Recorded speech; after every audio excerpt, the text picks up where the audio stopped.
Good. All right, are we ready to get started? It's yes. Yes, you're live. Very good. Thank you. All right, it is 6:30, so we'll get started with our work session here. This is the South Kingstown Town Council. We're going to begin tonight with some interviews. We have a number of candidates for planning board where we have a vacancy from somebody whose term has expired who wishes to be reappointed. That's Paul Jordan. And then one resignation, Steve DeMasi. All right, let's begin with Paul Jordan if he's here. Yes, there he is.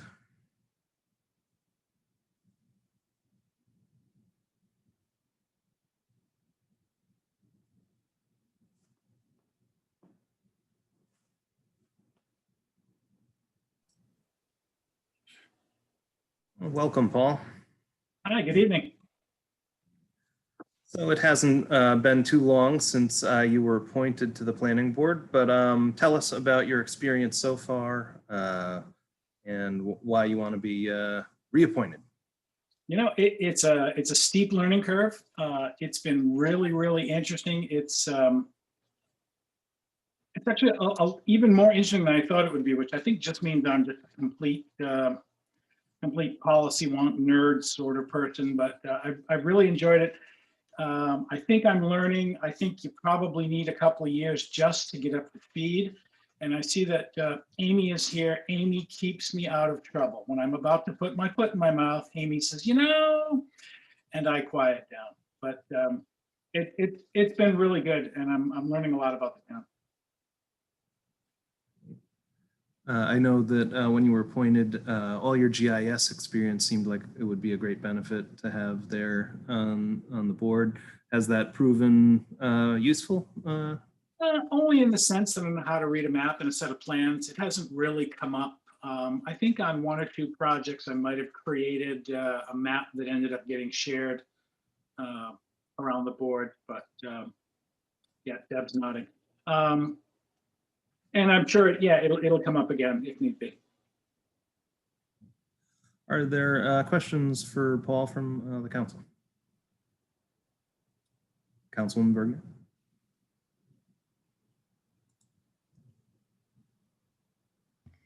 Just one question. I know you've only served a few times, and I have watched a whole bunch of meetings in the last year. Do you think citizen engagement with planning issues and project hearings is what it needs to be? I don't. I think probably everybody who's ever served on the planning board probably feels that way. I don't know, you know, when you've got meetings on Zoom and people don't even need to leave their living room, I don't know what else you can do to get people involved. I think the planning board does a lot. You know, with the comp plan, with some of the workshops, sessions. Maybe there's more that can be done. I suppose we'll have to think about it. Yeah, it's hard to, I think it's hard to get people interested until it's in their backyard.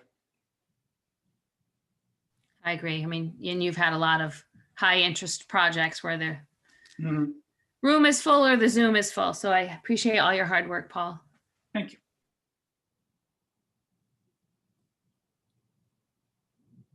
Any other questions for Paul now?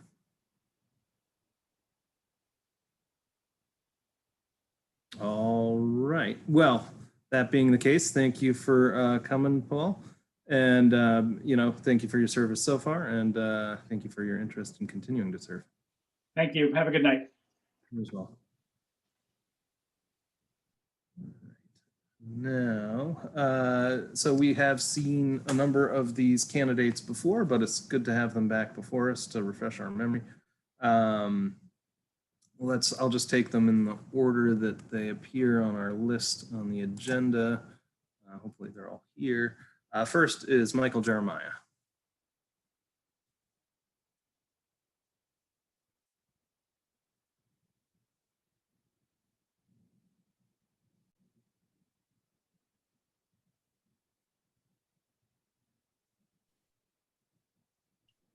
All right, welcome back, Michael.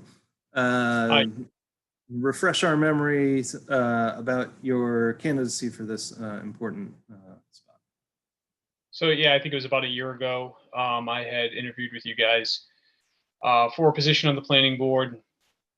In my day job, I am the deputy head of infrastructure at the Naval Undersea Warfare Center. So I have quite a bit of experience in planning and facilities design, as well as environmental management and oversight of safety. They all kind of fall within my realm at the Warfare Center. So looking for a way to get more involved in the community, and being appointed to a board is really one of the best ways I think I can, help the community and get involved. I'm, as a federal employee, not eligible to run for any kind of office that has any political affiliation. So, doing any other kind of, non-appointed position within the town is pretty much impossible for me at this point. But so yeah, I think that's quick overview of my background. I've been in my current position for the last 2 years, but have been working in the field for almost 20 years now. Sounds like a job that must keep you busy. Do you think you have the time necessary to devote to the planning board?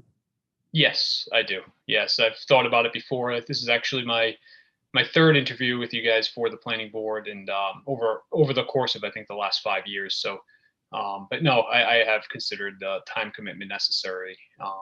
And I followed different planning board issues and meetings over the years, and recognize how much time the board members do have to devote to it, not just in the Tuesday night meetings, but also the work sessions, and then any of the other site visits and other commitments that are necessary for the job.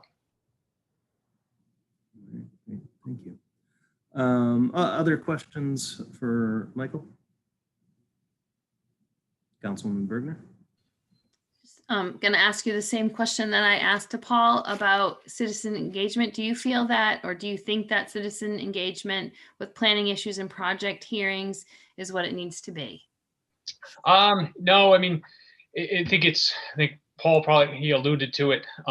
Typically it's not until it's at your, doorstep or back door that most people become interested. And oftentimes that's later in the planning process. A lot of people miss those, conceptual master plan stages, which would probably give them the most opportunity to get involved and influence the design or the process itself. And it's usually, I know from my own neighborhood, a lot of times it's, the neighbor down the street that happens to be maybe more dialed into the local development community, or they happen to watch more of the agendas that come up for, the town meetings of any board. They kind of alerts the other neighbors, and then they become, involved. And like I said, oftentimes, at a later stage in the development process, which just becomes harder. I know a lot of people just don't know. They have no idea what all this stuff means and what goes on behind the scenes. They think it just suddenly happens when there's a lot of people putting work in along the way. So no, I don't think it's there. To Paul's point too, I mean, you have Zoom like we are right now. It's hard. People don't have to leave their house to go to a meeting. You can't do too much more to make it accommodating. The only other thing I could think of is, trying to engage kids, in school, civics lessons, and kind of explaining how the town operates, maybe from an early stage, along the way, whether it be, whatever the grade level might be. But I think that's something important. I never had anything like that in school. I didn't grow up in South Kingstown, but that's a lesson that I don't think most kids get, unless their parents happen to be involved or knowledgeable about it. Thank you. Thank you. Are there any other questions for Michael? All right, seeing none, I'll let you go on your merry way. Michael, thank you for coming before us again tonight. Appreciate very much your persistence. We'll let you know soon. Okay, thank you very much. All right, next up, we have Robin Pothier.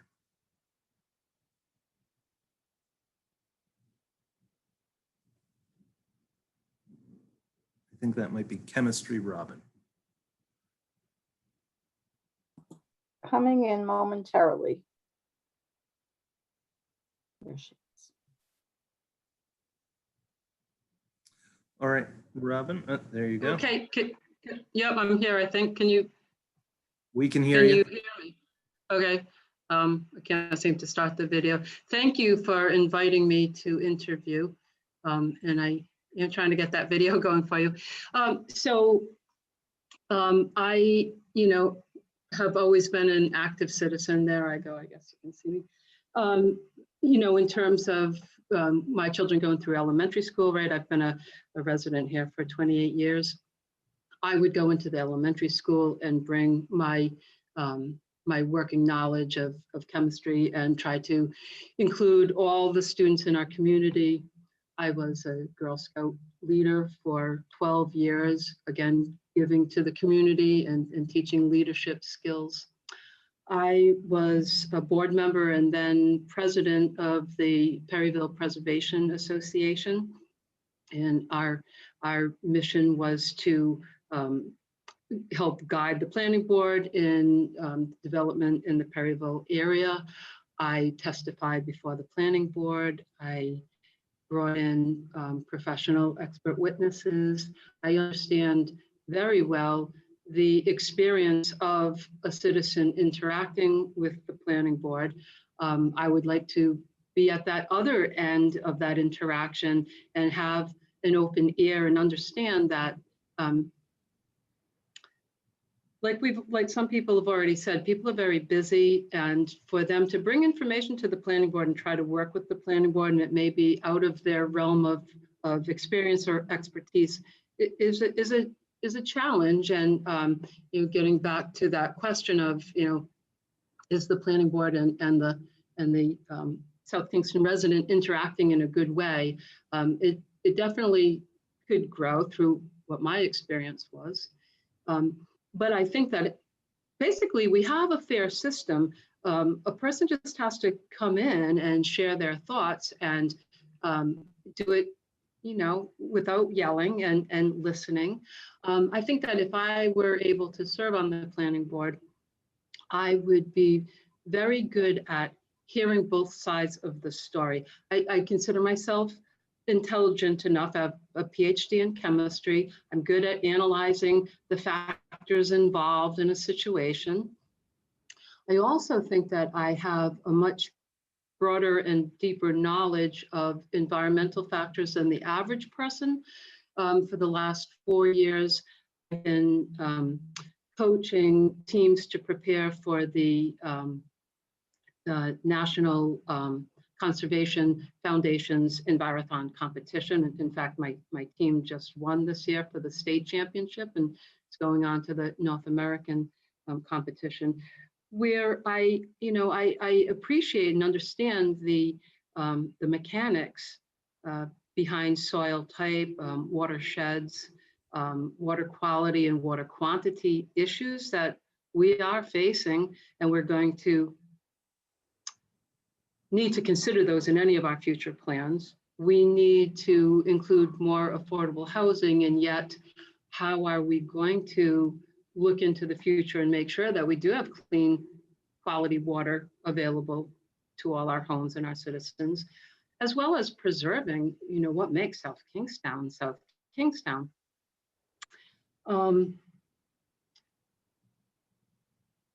So I feel like I would like to contribute some more. My children are all in their 20s now. I now have more time, and I feel that I would make a good contribution to the planning board. I'm good at working with people, and I'm good at listening, and I'm also good at conveying my thoughts and speaking up. I'm going to do plenty of research on any of the projects we're considering. And so I really hope that you guys will consider giving me a chance to give to you that way. Thank you, Robin. Questions for Robin? All right, I think you covered all the bases there, Robin. Thank you for your interest again, and we should be able to let you know sometime soon. Thank you all. Bye. Good night. All right, next up is Joshua Daly.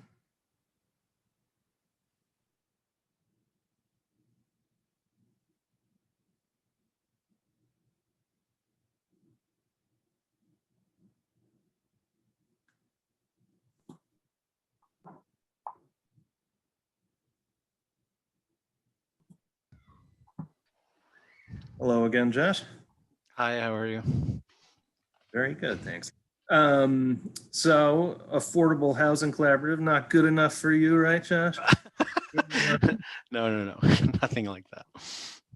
Well, tell us why you want to join the planning board. So you did mention, I've been working on the Affordable Housing Collaborative for the last 3 years. And I work, my professional work is in small business development. I'm obviously a South Kingstown resident. I was born and raised here and then moved back 7 years ago. I think each of those kinds of perspectives are important for our planning board, balancing sort of those different perspectives. I also, I enjoy the sort of, maybe I'm a glutton for punishment, but I enjoy the work. I enjoy the research. I enjoy sort of bringing the knowledge and tools that I have to bear for the service of the community. So. Very good, thank you. Questions for Josh? Councilwoman Berger? Just like to ask everyone the same questions just for equity's sake. So do you think that citizen engagement with planning issues and project hearings is what it needs to be in South Kingstown? I'm going to go out on a limb and make it unanimous and say, no, I think that I think it's not. I think that's true for a number of different areas beyond planning, but certainly in planning as well. And I think, sometimes it has to do with, translating things. I think a lot of times there's language and concepts. I mean, one of the first things Paul said is, it takes you 2 years to even get up to speed. Well, I think a lot of more work has to go into, how do we translate? How do we communicate? How do we educate? How do we engage in a proactive way in the community? Other questions for Josh? One thing that occurs to me, Josh, is would this mean that you would be stepping down from the Affordable Housing Collaborative? It's likely that I would, yes. So, and I'm glad to see that we have, I think, another applicant for the Affordable Housing Collaborative on the agenda, and we had 2 more who you just appointed. So we're back up to a place where we have a very good group and a group with a lot of knowledge as well. So I'm sort of comfortable that they'll be able to continue the great work we've done. All right, very good. Any final questions for Josh? All right, seeing none, thank you for coming tonight. Thank you for your interest in the planning board. We will be able to let you know soon. Thank you all. Have a good night. You too. And our final applicant is James Murdoch.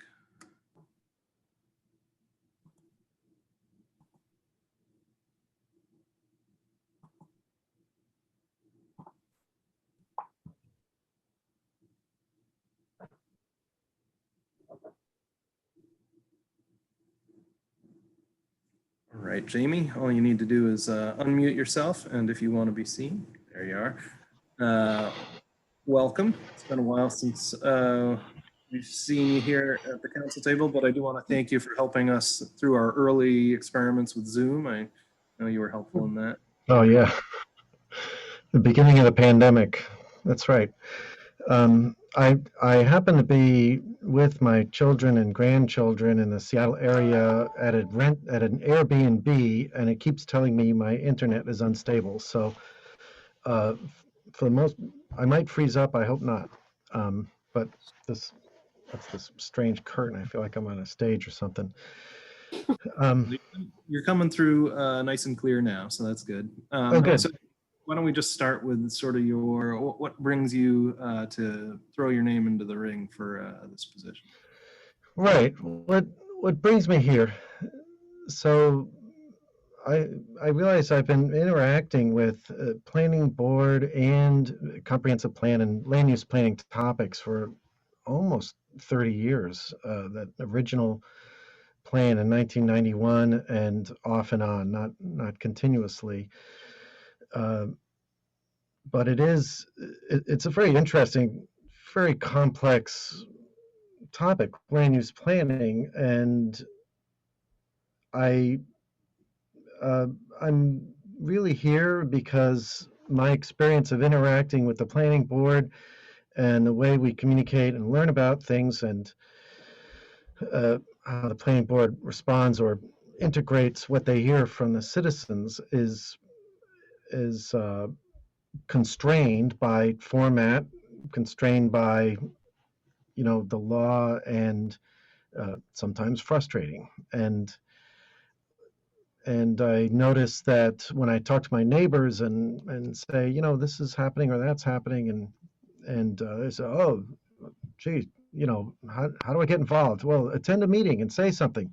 Oh, yeah, I don't know enough to say something, or it's too late, or I didn't know about that. And so this topic of citizen engagement and really connecting the public to what is going on at the appropriate time, early on, like when we're developing new goals for next revision of the comp plan, or at a master plan on a new project.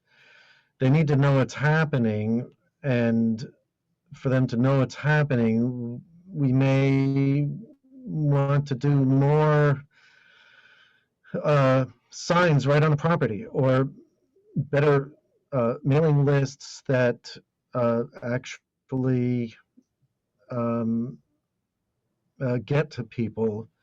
I mean, I've subscribed to the mailing list, and it says there's a new agenda, and so I have to click on that link, go to the town webpage, download the agenda, and scan through the agenda to see if it's even something that I'm interested in. However, when I go to the map of projects on the planning department page, I was like, oh, look, that's right down the street from me, and that just visual thing of, I just got an email, there's a map on it, and there's something new, and it's right here, and I can learn about it and discuss it and ask questions about it, I think could help. Also, it's very true that, not in my backyard is an issue, but it's often because people really get up a lot of energy when something is happening next door to them and they're blindsided by it. And the reality is the house they moved into and that big forest next to them might be tomorrow's subdivision by right. It's zoned residential, and just because it's a forest today, somebody owns that. They own it for a reason. Developing it is probably going to happen or could happen, and people shouldn't be blindsided. They should kind of know. And so as they buy their house, we should show them that it is actually in your backyard, even though it doesn't look like it. It's there. And so educating the public is, I don't know, what I'm interested in getting involved in, and even if it were library meetings, neighborhood by neighborhood, once a month per neighborhood, and it's just maybe one planning board member is there, and we have a couple of good, YouTube movies and presentations, and you just answer questions about the process, not projects, but here's how it works, and here's the map of your neighborhood, and by the way, that land right there, it's zoned like this. So just because it's forest, it might not be for us in the future. And if that concerns you, here's how to engage now. Because if you wait until a project comes along and it's submitted, well, it's in the pipeline, and all we can do on the planning board is make sure it conforms to ordinance and make sure it meets the requirements. And if ordinance and requirements allow it, it goes through. So if don't like ordinance, that's when you get involved. And if you don't like the way we develop, or you want aesthetic standards, those can be done, but it all needs to be done, through overlay districts with, guidance to the developers, so that the developers know how to submit a successful plan that doesn't, that they don't waste a bunch of time on something that won't get approved. That's not fair to the applicant when we don't tell them how they're going to be judged. So I'm kind of looking at both sides, but really citizen engagement through education, onboarding, and showing them how much more relevant it is to them today before it even happens. And this is when they can be influential. That's kind of what's on my mind. Great, thank you, Jamie. Questions for Jamie?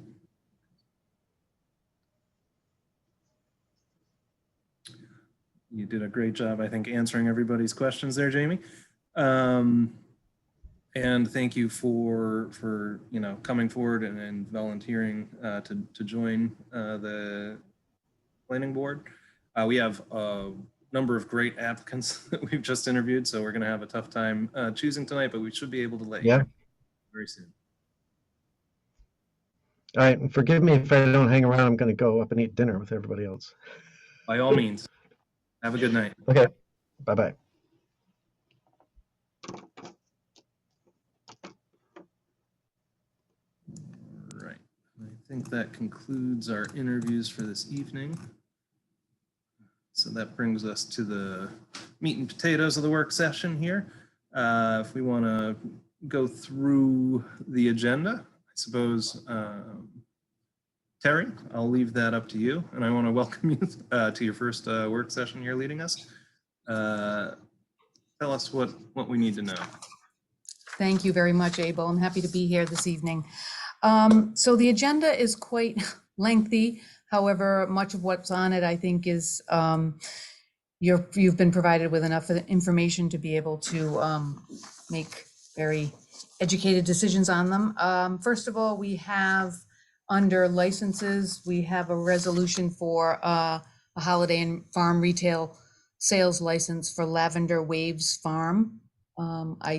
We don't anticipate any issues with that. You may recall that in the past there was some issue with events being held at this location. This is not that. This is strictly a farm retail sales license. And I believe Mr. Cabrera will be here to address any questions that the council may have. We have a public hearing on the position allocation to pay schedule for non-union employees for the FY 21-22 year. And that there is also an agenda item to authorize that position allocation to pay schedule along with non-union employee benefits for FY 21-22.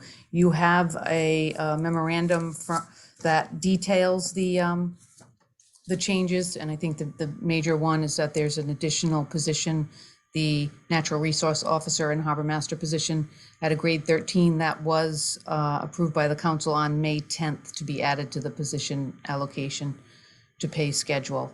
Other than that, the salary increase recommended is a 1.5% increase. That's a 0.03% increase over what was budgeted. There's no change to longevity. There's no change to medical and dentals. Historically, the non-union employees we've budgeted for a similar consistent increase as with the collective bargaining units. And so that is the reason for the increase on the salary schedule. Let me stop you there for a moment, Terry. Councilwoman Bergner, your hand is up. Thanks, Abel, but it's about something else, so it's okay, Terry. It's later in the, Okay, thank you. it's about the Matunic fire. Oh, well, yeah, that's on the list. Okay. That is the public hearing, and I believe it's under new business for council approval. As we move down the agenda, item communication H is a resolution to extend the time period for schools to correct health and safety deficiencies. These were adopted by the school committee. It's something the council can consider how they want to proceed with those resolutions. Item J, again, is a letter from the Exeter Town Council to the governor related to technology requirements for remote public meetings. And the council can determine what they'd like to do with that communication.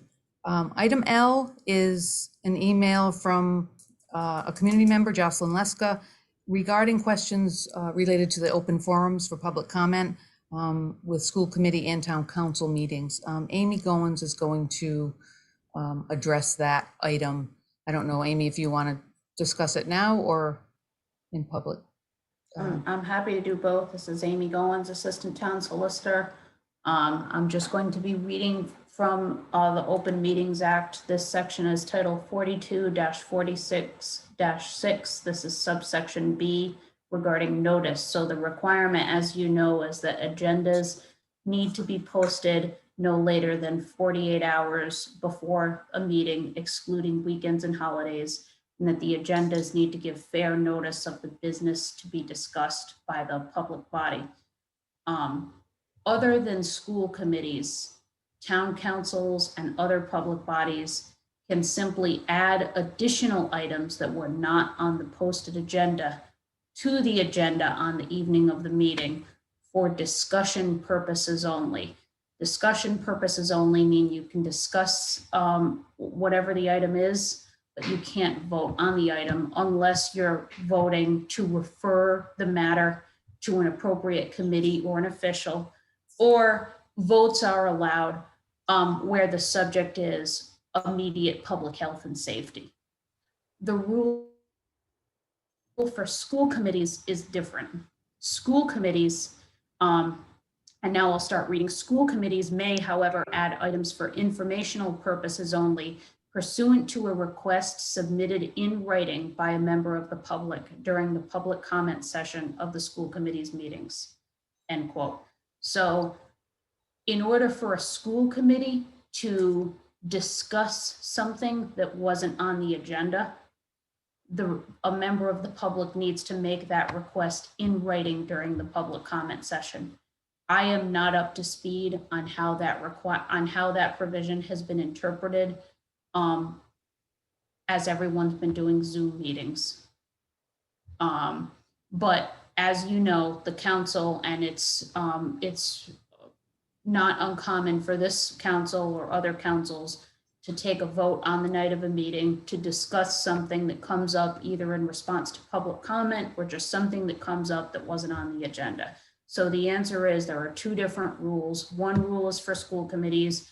One rule is for other public bodies subject to the Open Meetings Act. Thank you, Amy. Okay, if there are no questions on that item, thank you, Amy. We have item Q, which is an email from Jocelyn Leska concerning the beach traffic volume on Succotash Road.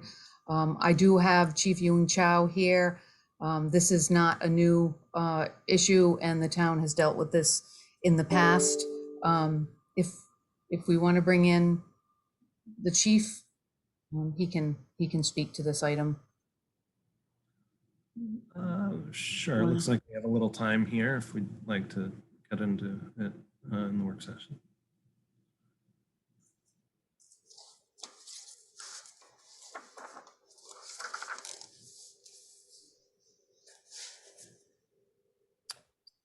Good evening, everyone. Can everyone hear me? Yes. Okay. So the beach traffic situation at Succotash Road is a seasonal event that happens, after Memorial Day, probably up until about mid-July on any weekend that it is hot and the weather is really good. I've had many meetings over the years with the DEM to try to rectify the situation. They are planning this fall finally to reconstruct the entrance going in. They're going to add another booth there and add another lane. So there'll be 3 lanes going in. And they're also going to recess the booths back further into the parking lot, which will allow some more stacking lanes to build more traffic there at the entrance. I really honestly think the only solution, and we made the suggestion, is have the lot fill and then they can charge people on the way out. But they said they weren't going to do that. And I have 2 officers that are detailed down there on the weekends when it is good weather to try to keep the traffic flowing as best as it can. Well, it's good to hear that they'll finally at least be doing something. Hopefully it will help somewhat. Councilwoman Bergman, you have a question? So I actually was running that day, like at 8:20 in the morning to the beach and back. And so I did see your 2 officers. Thank you so much. But I think the problem is that the traffic got stacked all the way up to Route 1. It was backing up onto Route 1. And so that was one problem. And the other problem was local residents. People were just stuck in a line because there's no way for them to get around that beach traffic line. So I think those are the 2, one area of concern and one area of frustration. So that's why I think Jocelyn brought it up. But I also heard other community members talking about just backing it up to Route 1. I think some of it is they don't open the guard, the staff doesn't come on until, I don't know, either 8:30 or 9. And right. And the traffic was crazy. I mean, it was 8:15 and it was literally crazy that day. So I think those are the 2 issues that it sounds like we're just gonna wait until September. I don't know how we can help the local residents. Like, is there a placard? I mean, like anything that we could do to help them get to where they need to go. It's been my experience, Succotash Road is a 2-lane road, one lane going down, 1 lane coming out. It's a sheer volume of cars that everyone wants to go to the beach at the same time, and we can't stop people from wanting to go down to the beach. Yeah. It ties up traffic from about 8 o'clock, as you saw, till about 10:30 when it's really busy. There's been, suggestions of maybe increasing laneage, maybe making another lane, but it's sheerly impossible because the road is not wide enough. We looked at that more down towards the entrance of the beach itself, but with wetlands on both sides, you can't expand the roadway. And if we do expand any lane down there, it takes away from the safety of the pedestrians and the bicyclists there, and it creates a real hazard because we get a lot of people that walk down there. I really, other than our suggestion of having people pay on the way out so you can fill that lot quickly and close the gate off, or make another lane, I don't know any other way we could really do it safely. I know the community members are very frustrated. And we get a lot of people that go against traffic down there. That's why I have to post officers to stop. That's a real safety hazard. We're trying to work with DEM. That's all I can say. And they're at least they're taking the step to finally reconfigure the entrance, and that might give us some relief. But I don't know what to do right now with the amount of sheer volume of people. I know that you've asked to fill the lot and have people pay on the way out. Is it something that the council could write to DEM and lobby with you? Could we advocate alongside you? Would that help? It may help. I know that this is the same issue that they have in Westerly at Musqueamick and as well as in Narragansett at the beaches there. I think every chief and every community would love to have that option. What has been explained to me by DEM is that they can't, if they charge for parking, they have to have staff on duty, i.e. Lifeguards. And the idea of having lifeguards there till whatever time they would close the lot or have people pay, they would not be able to do that. That's so I've been told. Certainly we could try to lobby them so we can avoid this problem in the future. I don't think that it'd be possible that they could do that now the way that the gantries and the toll gantries are set up going in there, it would be physically, I think, impossible to reconstruct all that right at this time, but maybe for next year. Okay, I understand. It is really, I feel like there is a slight danger. There's more than just an inconvenience to the local people. It's a lot of danger there too. Right, exactly. And we do our best, and we're going to try to keep doing our best down there to manage it. You know, I heard the complaints about the backup to Route 1 and the danger up there. So I'm going to have to get an officer to post up there and try to move people along. It's tough. You can't really set a checkpoint up there and stop every car. It's really hard to do that as well and ask people where they're going. That's a tough thing to do. Thank you. You're welcome. Councilwoman Kelso?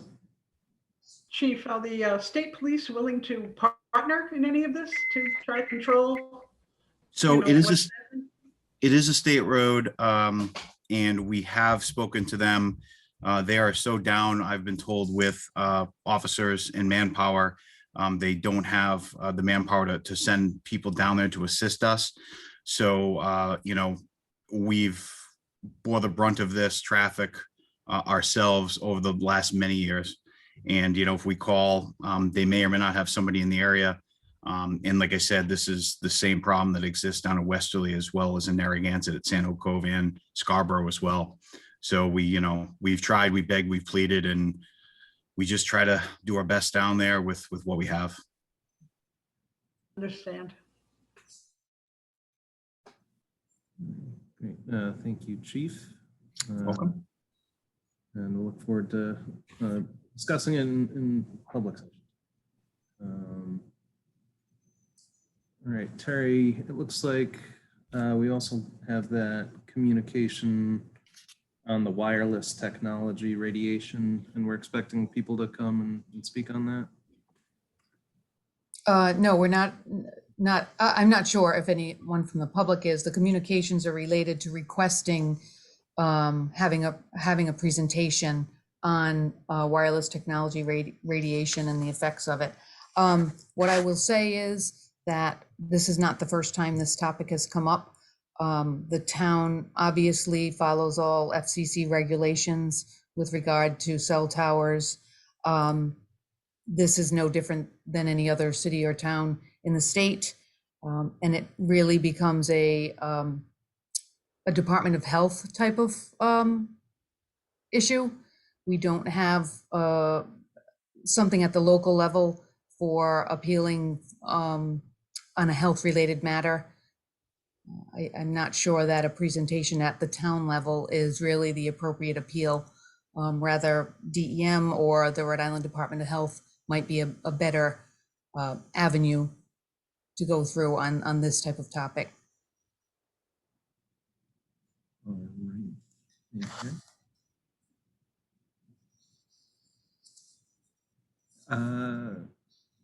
Councilwoman Bergner, I saw your hand up there for a second. Is it not answered? No, if I had a couple questions on the Matunic fire station. I don't know what number it is now. It's on. That is new business item. Yeah. Q. Yeah. So I don't know, Terry, if you know, I see that the proposal is to lease that space at $100,000 a year. Are we paying leases on other fire stations? To my knowledge, no, is the answer to that. And Craig could probably speak to that better than I at this point. We are at the Public Services Building, so that would not be a lease. He's at the Public Safety Complex. I'm not aware of any other leases with regard to our paramedics and EMS services. Okay, and so like, are we paying like Forest Fire or Tuckertown Fire? Do we make a payment for any of those properties that we partner with? I'm not sure, Councilwoman Bergner. I would have to pull Craig Stanley in. He could speak to that. We can either talk about that in the public session. Yeah, if is Craig around, I'll just tell him what my questions are so that when we get to that, I'd rather him be prepared rather than Sure. when he comes around. Craig had another commitment this evening. He was not going to be able to be here till, I forget what time he said, maybe 8 o'clock or 8:30. Okay, so I'll just tell you all so that in case. So my questions are about the actual location. Is that the best location, given, it's difficulty getting onto Route 1? The second thing, the way I understand it, there's going to be 2 buildings. So I'm just curious, if we're going to knock a building down, why would we build 2 separate buildings and not 1 building? And then I asked the other question, sort of, it's a $100,000 lease that we're going to pay for 10 years. And are we entered into any other leases with other fire stations? So that, Okay. I don't know, because that's just the first I'm reading through the whole document, and it's a tiny bit confusing to me. Like, why you would, economy of scale, why would we build 2 kitchens, 2 bunkhouses, two yada, have 2 air conditioning systems when you're going to you could have some separation, but not 2 fully separate buildings. That was my question about the project. Okay, I'm sure he can speak to all of those questions. Thank you. Councilwoman Kelso, did you have a question? All right, we skipped ahead a little bit there. Were there any other new business items you wanted to highlight? A lot of bid recommendations, which are fairly standard, unless someone has a question on them. Susan does have a memorandum related to a resolution authorizing the town clerk to have backup positions for the canvassing authority. And if you recall, Councilman McEntee had raised that question or a similar question a couple of months back, I believe, to add members to the canvassing authority. So Susan, if you want to speak to that a little bit, or?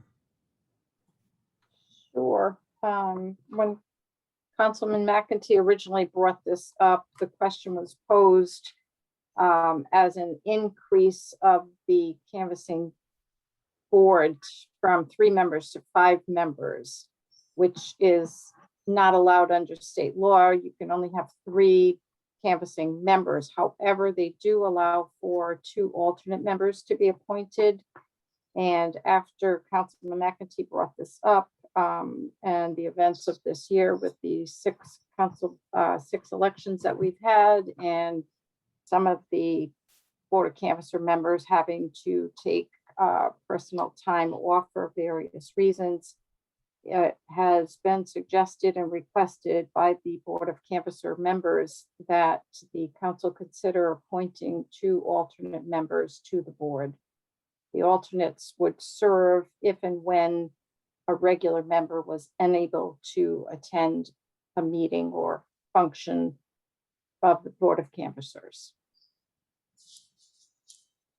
So the process begins with your authorization for me to reach out to the town committees and ask them to each submit 5 names that would be then presented to you for consideration, and it would be your appointment. Great, thank you. So just a couple of other items. We have a new business item L, which is a resolution to authorize a contract with 4 Leaf Inc. In order to provide plan review and building inspection services until we can get an assistant building inspector on board. We have had challenges over the past several months with finding qualified candidates for that position. They have to be licensed by the state. And to date, we have not had any success with that. What I would say is there are several other cities and towns that are currently under the same circumstances and utilizing this vendor or a similar vendor in order to prevent or catch up on the backlog of items in the building inspector's office. So that is on for new business item L. And then also we have new business item P, which is a resolution that authorizes the town manager to basically extend the agreement with the Rhode Island Department of Health for use of South Road School. It would be for $5,000 a month through the end of the year, in the event that they would need to continue or re-establish testing services, COVID-19 testing services. That does give us the opportunity to generate some income in order to continue to support that building operation. We talked about the EMS resolution. And then we go into executive session. All right, great. It does sound like it might be a bit of a long evening, but we will soldier on and do it. One question I had for folks, just given that, you know, talking about South Road School and COVID brings to mind whether, you know, we want to continue remote meetings when I think we can conceivably get together in person now. I know the school committee has started having in-person meetings. So I think now that we have a few minutes here before our regular session, we might want to discuss when we want to start doing that. And Councilwoman Bergener, I see that you have your hand out. If it's a different matter, we can just maybe wait for a second. Any thoughts about when we want to get back into the council chambers? Saw a number of hands go up once. Councilwoman Kelso. So I would like to get into council chambers, you know, maybe the 1st of July would be good. Do we have the technology to do it? Because we're still required, right? Because we're still in the state of emergency to have folks be able to join us remotely. So where does our technology stand? So currently, my understanding is that the council is all equipped with laptops and technology in order to be able to be seen and be heard from the council chambers. Unless I'm mistaken, in which case. Zoom is a funny thing. And when you put too many people on the same Zoom call in the same room, there's a whole feedback problem. So I think before we begin, we should make sure we can support what's required of us legally with the technology at hand. And individual laptops doesn't do that. Not using them as Zoom, right? So we have to find a way to let people, folks in the community, be able to call us, to call in. And so I don't know. I think before we have this discussion, we need to make sure we can support it. Sure, we'll get with IT to find out what our current status is and when is the earliest that council would be able to get into the council chambers to hold meetings effectively. Sounds like a great solution. And Councilman McEntee, did you have something to add on this topic? Yeah, Terry, I just wanted to clarify communication 8J in relation to Senate bills regarding technology requirements for public meetings. Can you kind of brief us on that? Would that be related to this in any way? Those two bills that are currently in now are related to, both of them are for the same thing, extending remote access to public meetings. One has I believe a deadline of 2023 if the bill were to pass. The other does not, and we would be required, the town would be required in both of those bills to be able to accommodate remote attendance to public meetings. Which would mean we'd be in front of the Zoom, our computers through Zoom in the council chambers, or some alternative means of allowing for that? Is that Yeah, so that's correct, Rory. That would be either a wide angle camera. IT would have to we would have to get the right equipment so that we could do it effectively without interference with multiple computers, multiple devices involved all in the same room, so that people had the opportunity to either attend in person or attend remotely. Okay. My perspective is I'd like to be back as soon as possible in council chambers, but I would like to be there to be some alternative operation as opposed to everyone in front of their laptops. So that's where I'm at. Thank you, Rory. Councilwoman Berger?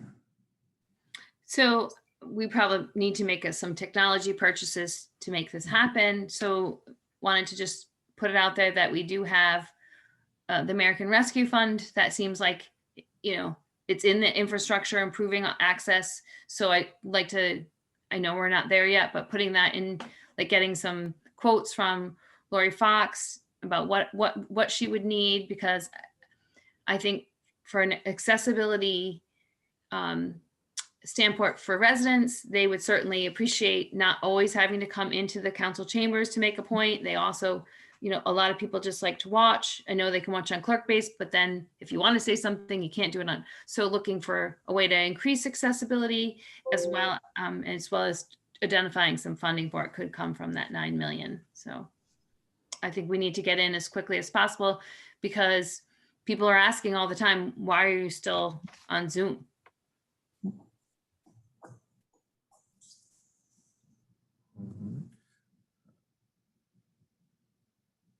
Any other matters on the agenda that people had? Councilwoman Berger? Yeah, sorry, Abel. So my other question was, I know we're meeting in closed executive session about the mailer, but we don't have anything on the agenda. So I'm sure people are calling in tonight to speak about it, but I don't know if we wanted to add something to the agenda so that we could have a conversation in public, or are we going to just meet in closed? And then I think we've done it to the community a number of times where we've met and then put out just a tiny paragraph statement. And I feel like we're not doing enough to sort of have that dialogue that the community wants to have. And given the restrictions on the way the school committee can communicate, I think we're creating a lot of frustration that people don't have that communication component that they're seeking. And it's June 14th and our next meeting is in 2 weeks. So I don't know if there's interest from the council of putting something on the agenda so that we could have a purposeful conversation with the community, hear what they want to say, take questions, whatever, because we're going to then we can go into closed executive with some of their feelings. Councilwoman Coulson? I'd like to hear the solicitor's opinion on that. I'm a little afraid to have a open dialogue on things we've discussed in executive session. So Amy, if you could just advise us where your thoughts are. Yeah. This is Amy. I do think it's appropriate to keep the discussion in executive session.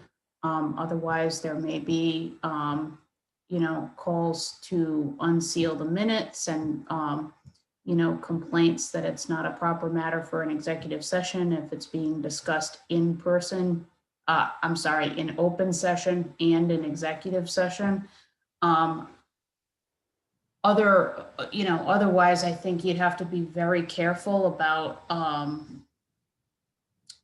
you know, keeping the dialogue and the responses to a very limited extent.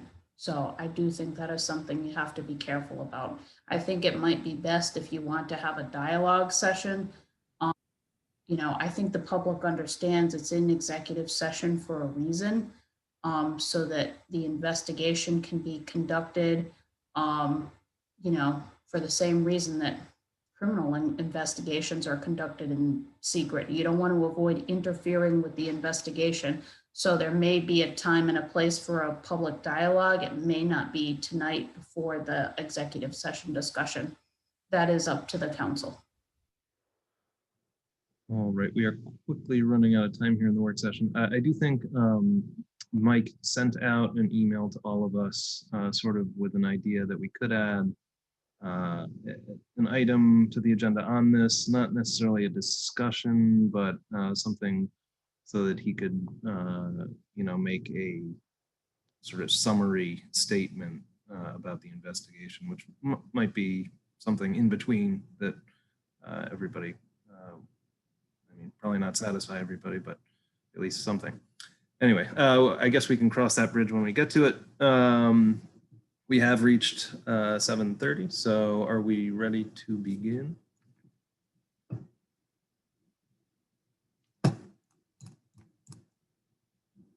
I'm gonna guess that means yes. All right, I call this meeting of the South Kingstown Town Council to order. It is Monday, June 14th. The time is 7:30. Our first order of business, as always, is the Pledge of Allegiance to the flag. Susan, if you would lead us in that, that would be great. I pledge allegiance to the flag of the United States of America and to the republic for which it stands, one nation, under God, indivisible, with liberty and justice for all. Okay, thank you very much. And will you please take the roll? Yes, Council President Collins, Here. Council Vice President McEntee, Here. Councilwoman Bergner, Here. Councilwoman Kelso, Here. Councilwoman Rose. Here. All members are present. Thank you. Item 4 is the approval of minutes of Rory McEntee, I'll make a motion to approve 4A, B, and C. Jess Rose, I'll second. We have a motion by Councilman McEntee, second by Councilwoman Rose. Any discussion? Anyone opposed? That motion carries unanimously. Item 5 is the consent agenda. Rory McEntee, I'll make a motion to approve the consent agenda. Jess Rose, I'll second. We have a motion by Councilman McEntee, second by Councilwoman Rose. Any discussion? Councilwoman Bergner. Yeah, I just want to just note for the community that the number of emails submitted on behalf of Superintendent Savastano came in prior to her issuing her statement on Friday night. Just want to make sure that the community knows that the deadline for receiving communications and putting them on the agenda is the Wednesday at noon before. So those all were received prior to the statement that was released on Friday at 6. Thank you. Any further discussion? All right, is there anyone opposed to this motion? All right, that motion carries unanimously, and that brings us to item 6, licenses. 6A is a resolution granting holiday sales and farm retail sales licenses to Lavender Waves Farm of 3014 Commodore Perry Highway, application by Henry Cabrera.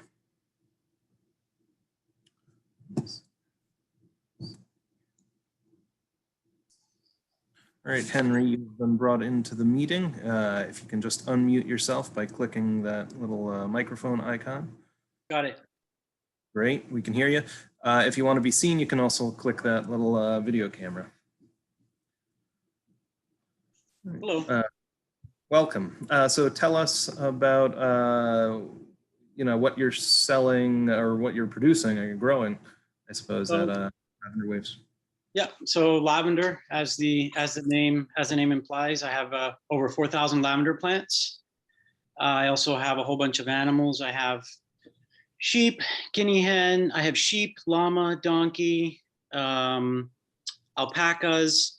And I have probably about 60 poultry. So I have guinea hens, ducks, geese, chickens, and a white peacock. So I try and grow, I grow the lavender, which is actually about to start peak bloom here. So I have over 4,000 plants. Each plant gives me about 3 bundles of lavender. So if you do the quick math, that gives me about over 12,000 bundles of lavender.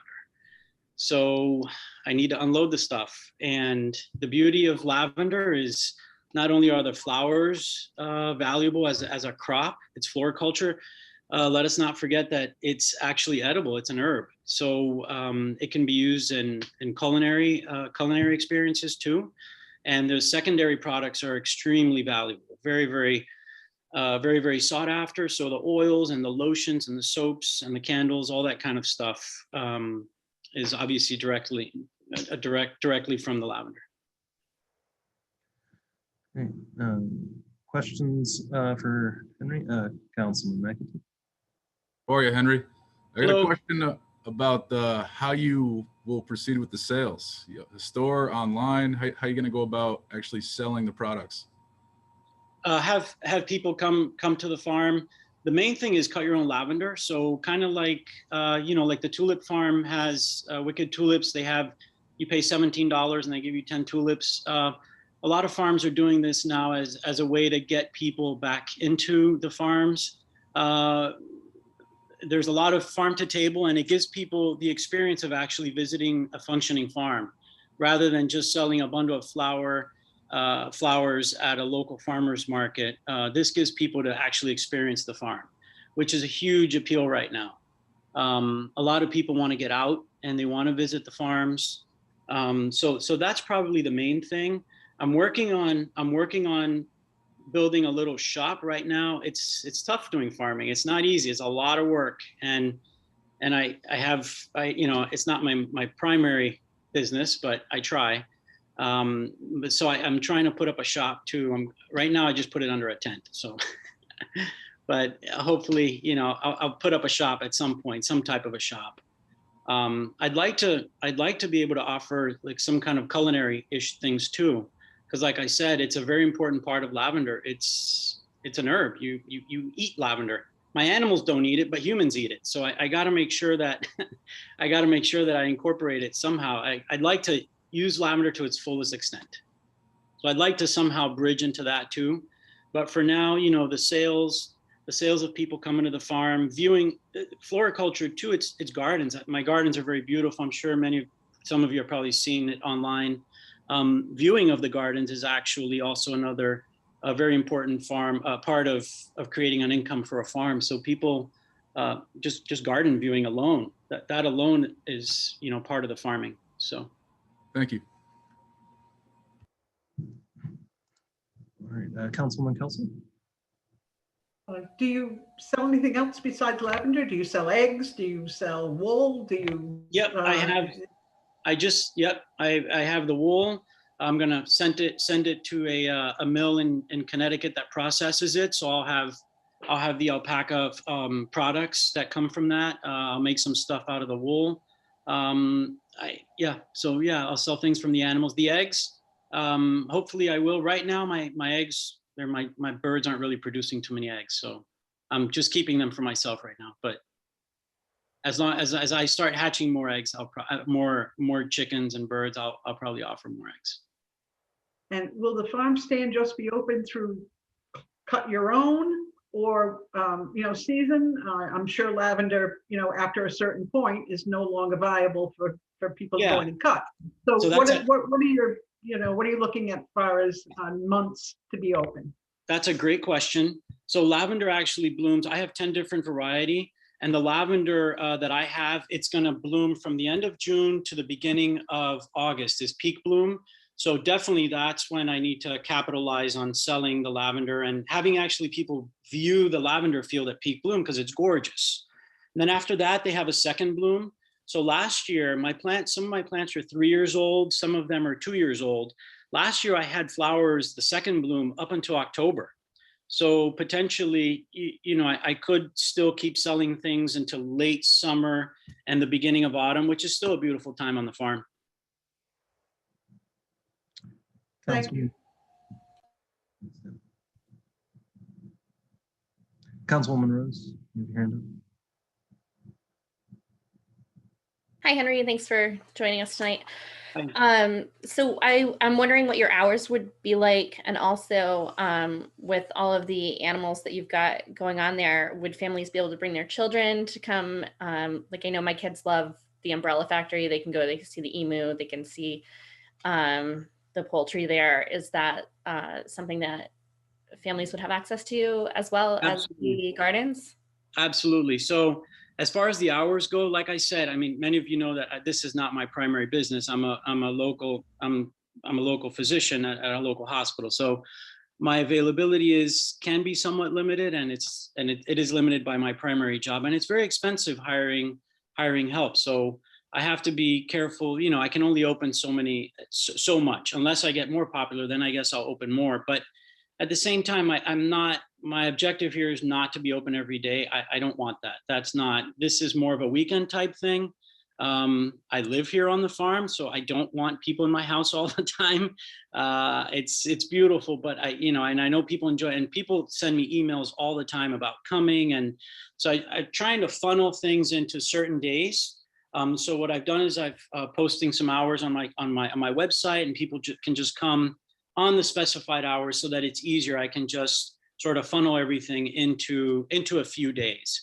So the answer is no, I won't be open all the time. I'm just not into that.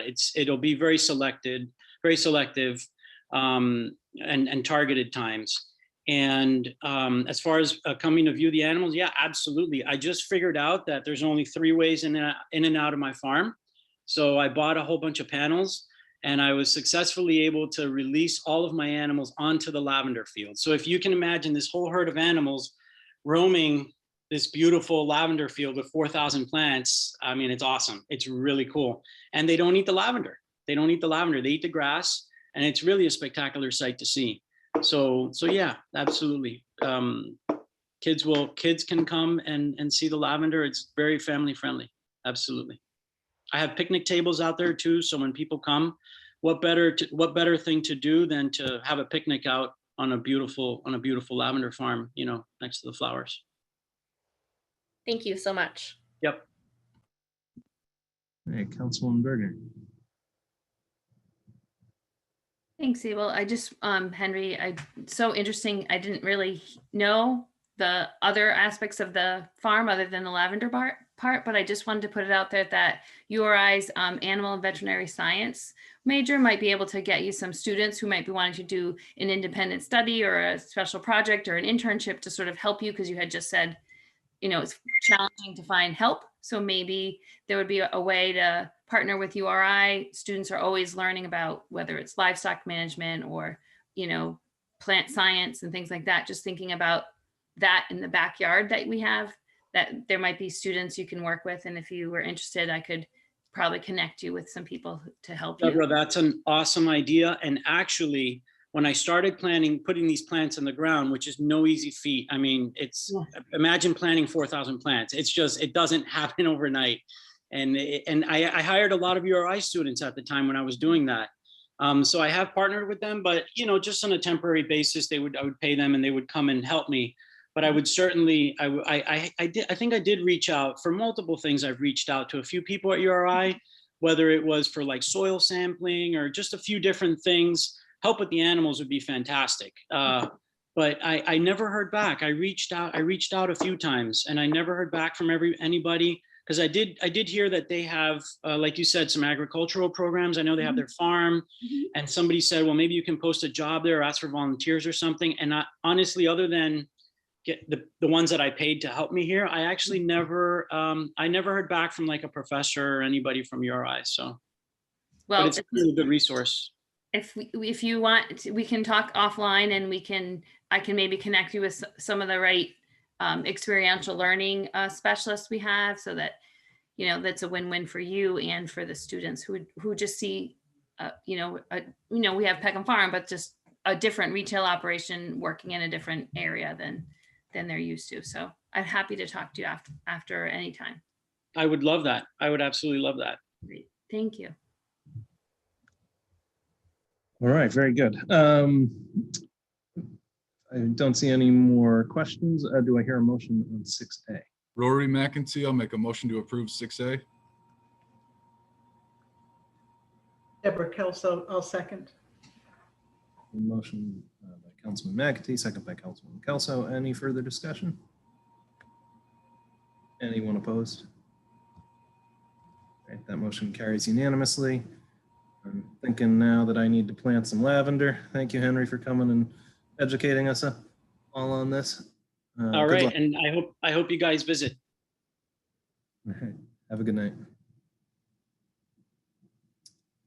All right, that brings us to our public hearing tonight. 7A is a public hearing relative to adoption of the fiscal year 2021-2022 position allocation to pay schedule, as shown on Exhibit 1 attached to the agenda. Terry, perhaps you can tell us, I know there's not a whole lot different this year, but I know we do have one change. Sure. As is the case every year, the council authorizes the position allocation to pay schedule for the non-organized municipal personnel. We have this in the FY 21-22 approved budget. There are just a couple of minor changes to that since the budget was approved. We have an addition of one job, and that is the natural resource officer and harbor master position at a grade 13 that was approved by the council on May 10th. Otherwise, the only other change is the salary increase as budgeted was 1.2%, and this pay allocation schedule is proposed for 1.5% to be consistent with the collective bargaining units that are already have been established for contractual obligations. Those are the basic changes to this schedule. Any questions or comments from council members? If not, we can open the public hearing for public comment. If there's anybody from the public who would want to speak on this specific matter, the position allocation to pay schedule, just raise your hand now. If you're on your phone, you will hit *9 to raise your hand and then *6 to unmute yourself.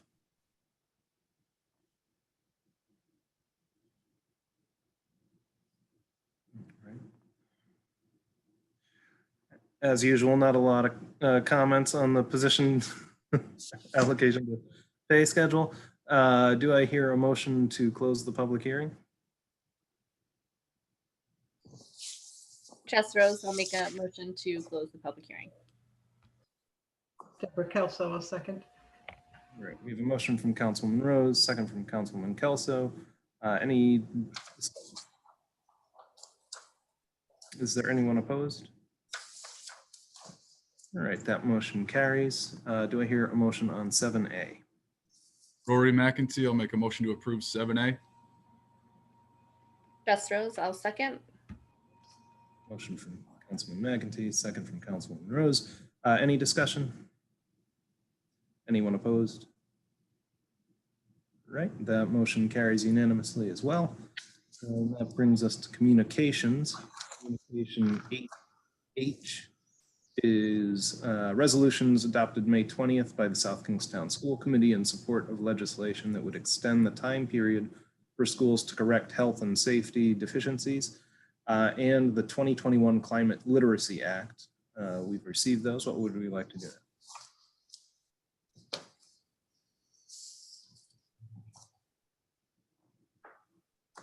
Rory McEntee, I'll make a motion that we support these resolutions, 8H. Deborah Kelso, second. McEntee, second from Councilwoman Kelso. Further discussion? Is there anyone opposed? All right, that motion carries unanimously. And that brings us to 8J, a letter dated May 27th, 2021 from the Exeter Town Council to Governor Daniel McKee expressing opposition to Senate Bills 2021 S-0543 and 2021 S-0804 concerning technology requirements for public meetings. What would we like to do? Deborah Kelso, I'll make a motion that we place 8J on file. Rory McEntee, I'll second that. We have a motion from Councilman Kelso, second by Councilman McEntee. Any discussion? Is there anyone opposed? All right, that motion carries unanimously, and that brings us to 8L, an email dated June 3rd, 2021 from Jocelyn Leska concerning the open forum section of school committee and town council meetings. That has been received. I imagine Jocelyn might be here to speak on this matter. All right, Jocelyn is here and has her hand raised. And Amy, I know that we spoke about this briefly in the work session, but I'll ask you to sort of reiterate what you've already told us. Sure, this is Amy Goins. As I stated in the work session, public bodies, including town councils, other than school committees, to vote on the evening of a meeting to add items to the agenda for discussion and action only if the action is to refer the matter to an appropriate official or committee, or voting and taking action is allowed where it's a matter to address an immediate public health or safety issue. The rule for school committees is a little bit different. School committees are not allowed to add items to the agenda that are not on the posted agenda, even for discussion purposes, unless a request to do so has been submitted in writing by a member of the public during the public comment session of the school committee meeting. Great. I don't know if we were trying to bring Jocelyn in. It doesn't look like she's made the transfer though, and I don't. Hand was up. There we go. All right, Jocelyn, you just need to unmute yourself. Yep, I've got it. Thank you very much. Thank you so much, Amy, for your response. I think that I may not have worded my question exactly correctly. I think that what I'm particularly interested in is, and I want to say, excuse me, I apologize. Abel, thank you for bringing me in during this session. I would have been happy in community comment, but thank you. I think the part that I'm interested in is for informational purposes only. The way I read the Open Meetings Act and the way it was interpreted by an outside source is that particularly in school committee meetings, for informational purposes, school committee members can respond. And that may still be a question out there because I may not have asked it correctly when I sent the email, but that I did read the section where school committees could add something to an agenda for informational purposes if an interested citizen submitted a request during open session. I get frustration when community members are emotional and upset and there's no response, even for informational purposes. Unlike this moment, this moment is enlightening and this moment is important because I'm learning, I'm getting an answer to a question that frustrates me. So I think my question needed to be phrased for informational purposes only. And the answer for the town council is evident right this minute, but can a response be offered for informational purposes only by a school committee or a town council, and then if necessary, placed on the agenda for a later moment? That really is the thrust of my question for informational purposes only.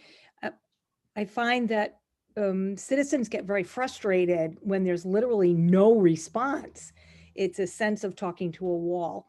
So that's the information that I was seeking. I believe you've answered it for me that the answer is yes to that. It just can't be added to the agenda and voted on. But I wanted to clarify the information I was seeking. Thank you very much. Thank you, Jocelyn. And just stick around for a second because, first of all, do we have a motion on L, item L, 8L?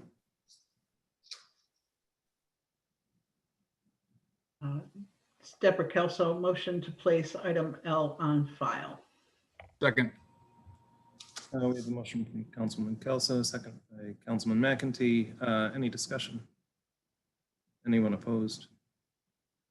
All right, that motion carries unanimously. Item Q, an email dated June 8th, 2021 from Jocelyn Leska concerning beach traffic on Succotash Road. We also discussed this a bit in the work session, and maybe we can bring in the chief again. I don't know if you got a chance to catch it, Jocelyn. I wish we had a great answer for you and a way to snap our fingers and solve. I actually do have a suggestion. I was going to talk to Chief about it. Hi, Chief, how are you? Good evening, Jocelyn. How are you? I'm very well, thank you. I'm wondering why why would it not be possible for the state to route traffic heading into the beach, into the northbound lane, running along the beach side? And then the southbound lane, I have colleagues who can't get home from work after working in 11 to 7. That's a tough haul to Yeah. sit on that road trying to get home after working on a busy med surge unit or in the emergency room all night long. But I run that road too, and I don't run it during beach. I'm old, so I don't run it during beach traffic because it's frightening. So I'm wondering, is there any opportunity to negotiate with the state to move waiting traffic down to the beach side and have them line up on the state road coming up from the Rotary in Jerusalem and heading into the entranceway that way? Then you would get incoming traffic to the restaurants and people who just need to get home. People that want to get home. I was actually going to call the office tomorrow, but thank you, Abel, for giving me this opportunity. So I'll step out now. Thank you. Jocelyn, that is, trust me, I share the frustrations of everyone down there with the traffic situation. It's a yearly thing we deal with. We have tried that before on occasion to have stacked cars there. The problem you have is you still have a lot of it bottlenecks the entranceway going in. And then people that are trying to get from Jerusalem out and leave Jerusalem get tied up in that traffic that are waiting to get into the lot that way. So would it relieve the incoming traffic in some of that congestion? It would, but I think it may also cause a bottleneck more in the front because you'd have cars turning left into it and cars coming straight into the entranceway. And you'd also have a bottleneck with people coming out of Jerusalem. Certainly, we'd be willing to try it again to see if that works. And as you know, you've seen it down there. I do hire officers to go down there and try to maintain some sense of order and try to get people through as quickly or as orderly as possible. I do see them. Thank you so much for that. And they're absolutely lovely. They're really, you have a great crew. So the only other suggestion that came up from some of the neighbors, particularly colleagues, obviously, is some kind of ID that, or a car pass, or some means, particularly for the residents who just need to get home.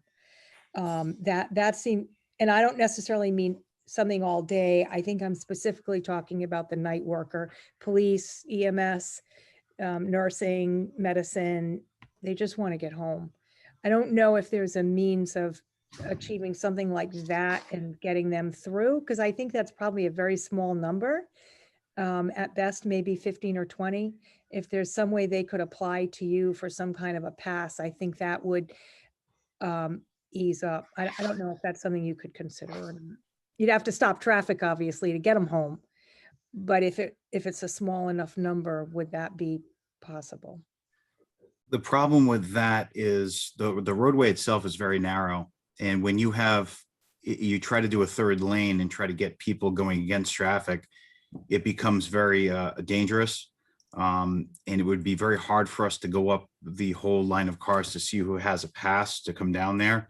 And it's been our experience before that once one person comes out and tries to go down that lane that kind of opens up in the middle per se, a lot of other people tend to do the same thing because they think that's the quickest way to get down to the beach.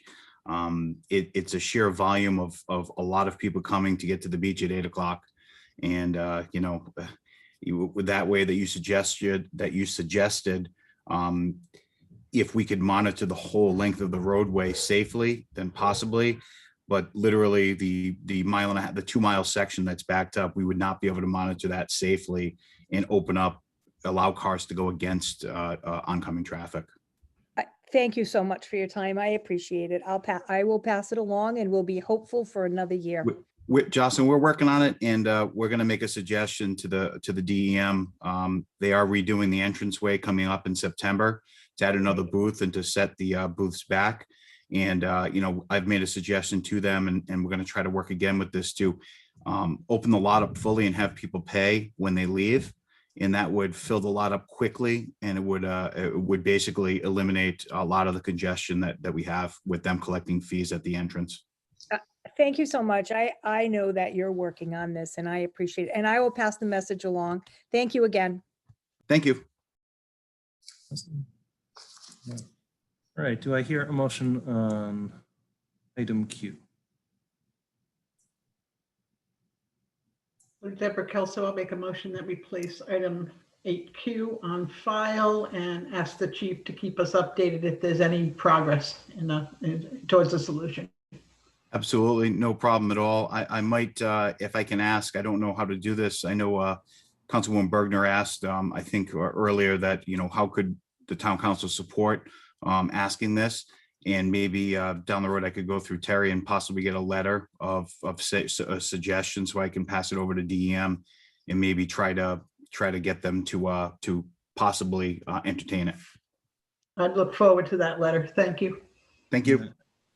Possible, Chief. I know you mentioned that other towns are in similar circumstances, so we could even make it a sort of regional letter with signatures from multiple councils that might be more impactful. My thoughts exactly. Thank you. All right, thanks, Chief. All right, we have a motion. Did I hear a second? Second. Motion by Councilwoman Kelso, second by Councilman McEntee. Any further discussion? Anyone opposed? All right, that motion carries unanimously. That brings us to 8V, emails from Elena Kirschenbaum, Stephen Dahl, Jean Williams, concerning the dangers of wireless technology radiation, requesting to have a presentation on this topic at the next council meeting. That has been received and placed on file. There's copious documentation and resources with some of these emails. We do have somebody who would like to, if we could bring in Stephen Dahl, help elucidate this request further, that would be good.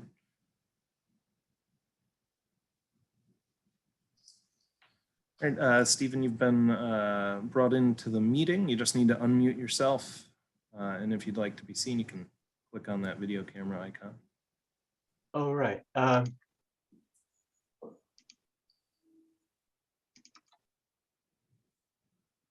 There we go. Hi.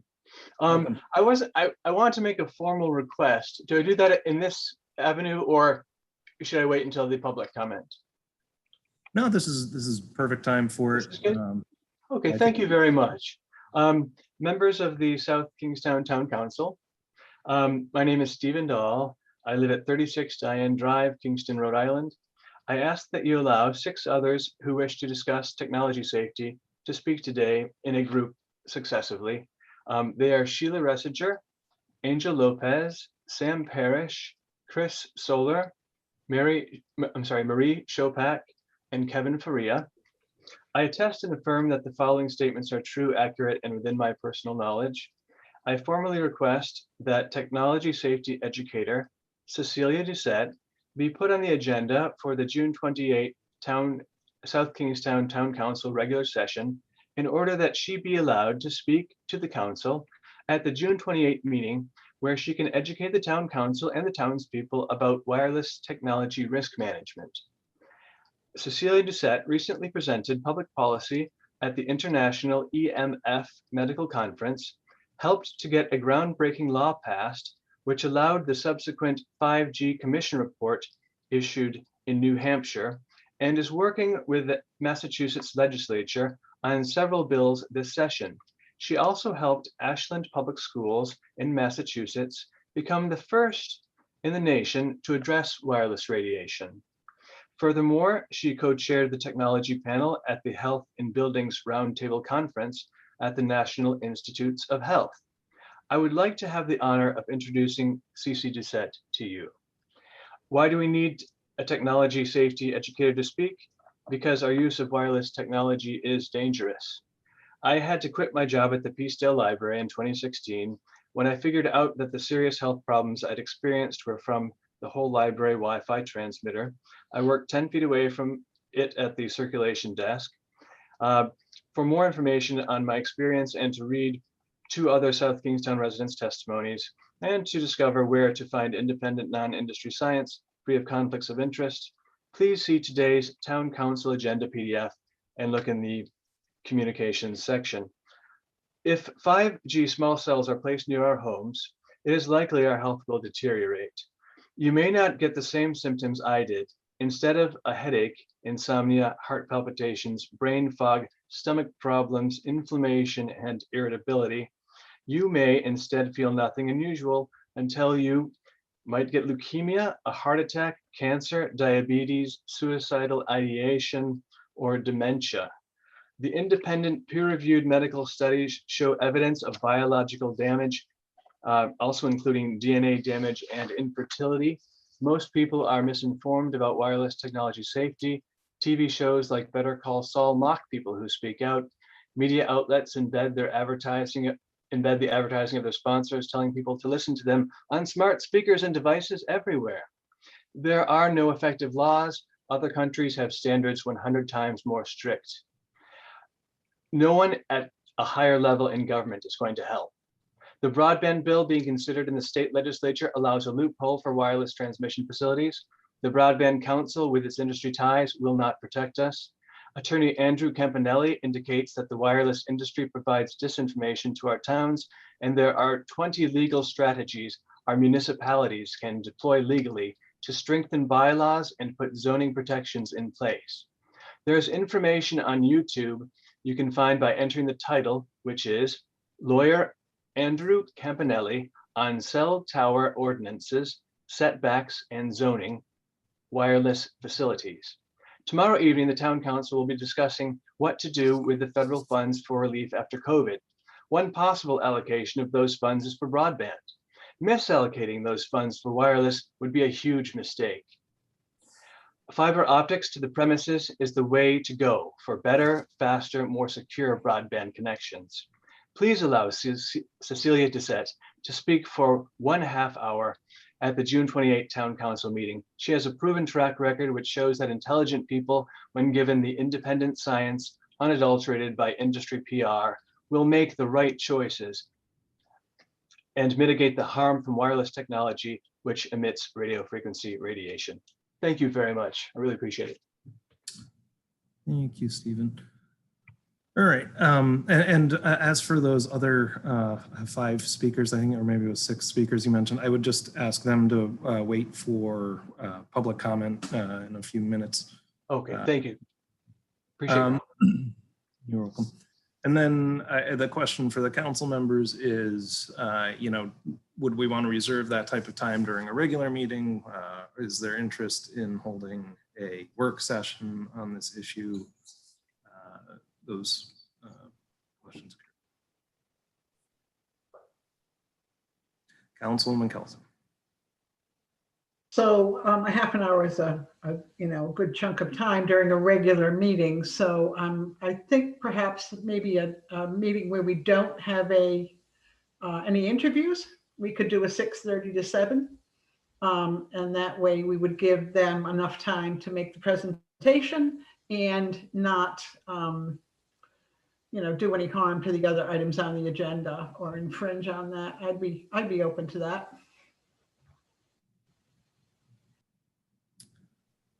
Any other thoughts out there? Well, I think it's important for the townspeople to actually hear it though as well.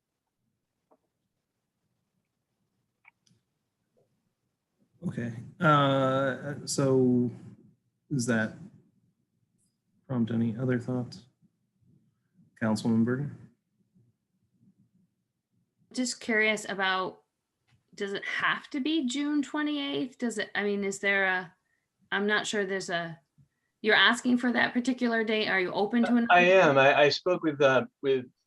Doucette and she's available then. She is busy and in demand and has helped in a variety of places. So that was my question because. Right. And I think the immediacy is, this is happening now. The rollout is fast and in the summer quite rapid with things going up in the polls. So that's why I understand. I give it Okay. immediacy. Yeah. Mhm. Councilwoman Kelso? So my concern also in this is this, is a credentialed presenter. I've read the credentials. But in doing so, are we, Mr. President, opening ourselves to any organization to request a half an hour during a council meeting, right?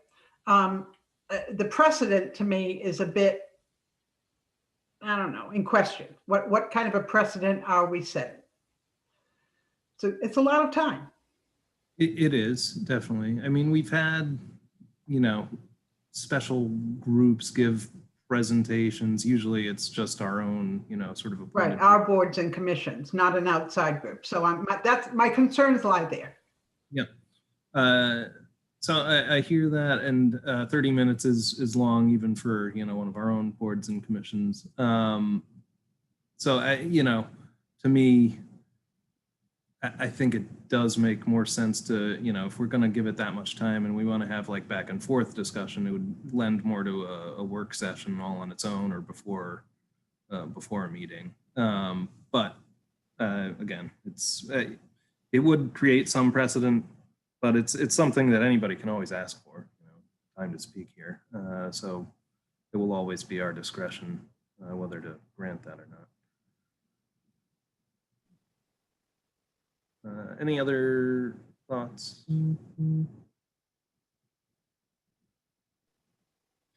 Okay. Well, If you think you could agree to do it at the work session, then that would work.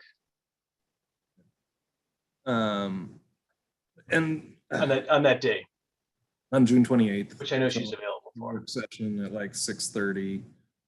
She can speak for half an hour. Yeah. One issue, if you wouldn't mind addressing it right here, Stephen, is Terry brought up in the work session that, this is something where there's legislation pending at the State House.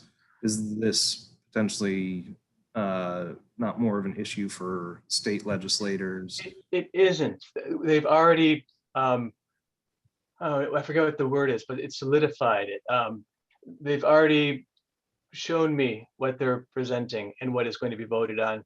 And what they've done at the state level is allowed a loophole, which they defined fiber optic. They defined broadband in two ways. First is fiber optics, which is great, wired fiber optics.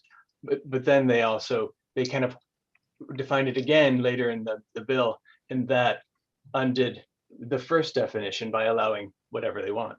So it's not an effective bill for our purposes of getting better broadband and doing so safely. Thank you. All right.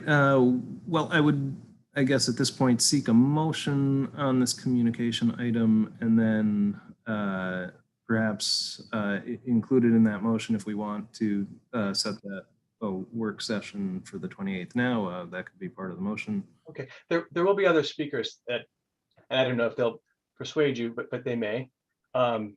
So I perhaps, yeah. Well, yeah, I think we understand the request. I think I'll just leave it at this point to my counsel here. Do I hear a motion? Rory McEntee, I'll make a motion that we hold a work session with Stephen Dahl and those he's mentioned to give us a presentation to be had at 6:30 p.m. on June 28th. Thank you. A second. Motion by Councilman McEntee, second by Councilwoman Rose. Any further discussion? Thank you. Anyone opposed? Thank you All so right. much. Motion carries unanimously. One thing I'll be interested in learning, I mean, you brought it up briefly, is you said there were 20 different ways that municipalities might have the ability to take some action. I think we definitely want to know about, Yeah. things the town can actually do to. Yeah, there are ways to do it. And he's got some great videos. I'll forward that to you. Yeah, and yeah, if we could, get that to the solicitor's office just so they can sort of review those concepts, before our work session. That'd be great. Very good. Thank you. All right. Thank you very much. Councilman Bergen. Yeah, could we just also make sure that any related boards and committees know that this is happening, like maybe the Sustainability Committee? And also if we could do a news flash so that members of the public, I know that Mr. Dahl is very passionate about this topic, and if anything we can do to raise awareness, I think that that's really important. So if we could get a news flash as well, because while I don't know if it's a beautiful summer day that everyone would come, I do think that the public, it's new to me. I know this is a topic that you've brought up in the past, but I do want to learn more to understand it. So I think if we could just do a little extra, since we are doing a whole half an hour presentation, to broaden our reach as much as possible. Newsflash, sustainability, whomever. Make sure Lori Fox is here. Lori Ann Fox. Thank you. Yeah, it's an interesting point. There are no real, I think, town committees that focus on public health issues, which this is mostly. So something to think about if that's missing in our repertoire of our advisory boards. Just put a pin in that, obviously. All right, on to the next item, which is from interested citizens. Item 9. So this is the public's opportunity to comment on any matters. If you raise your hand using that little hand icon, I'll call on you in the order in which they are raised. If you're on your phone and would like to make a comment, hit *9 and then *6 when we bring you in to unmute yourself. All right. First, we have Sheila Ressiger.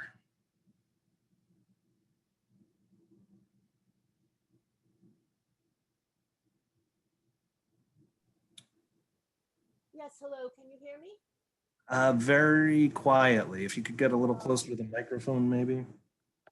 The mic is on my head. I'll try to speak louder. That's much better. Okay. Good evening. My name is Sheila Ressiger, and I live in Cranston. I'm a retired teacher from the Rhode Island School for the Deaf, and I've been an advocate for public school students since retiring in 2011. In the past few years, I've become aware of a threat not only to school children, but to all of us, as well as to the flora and fauna we share our environment with.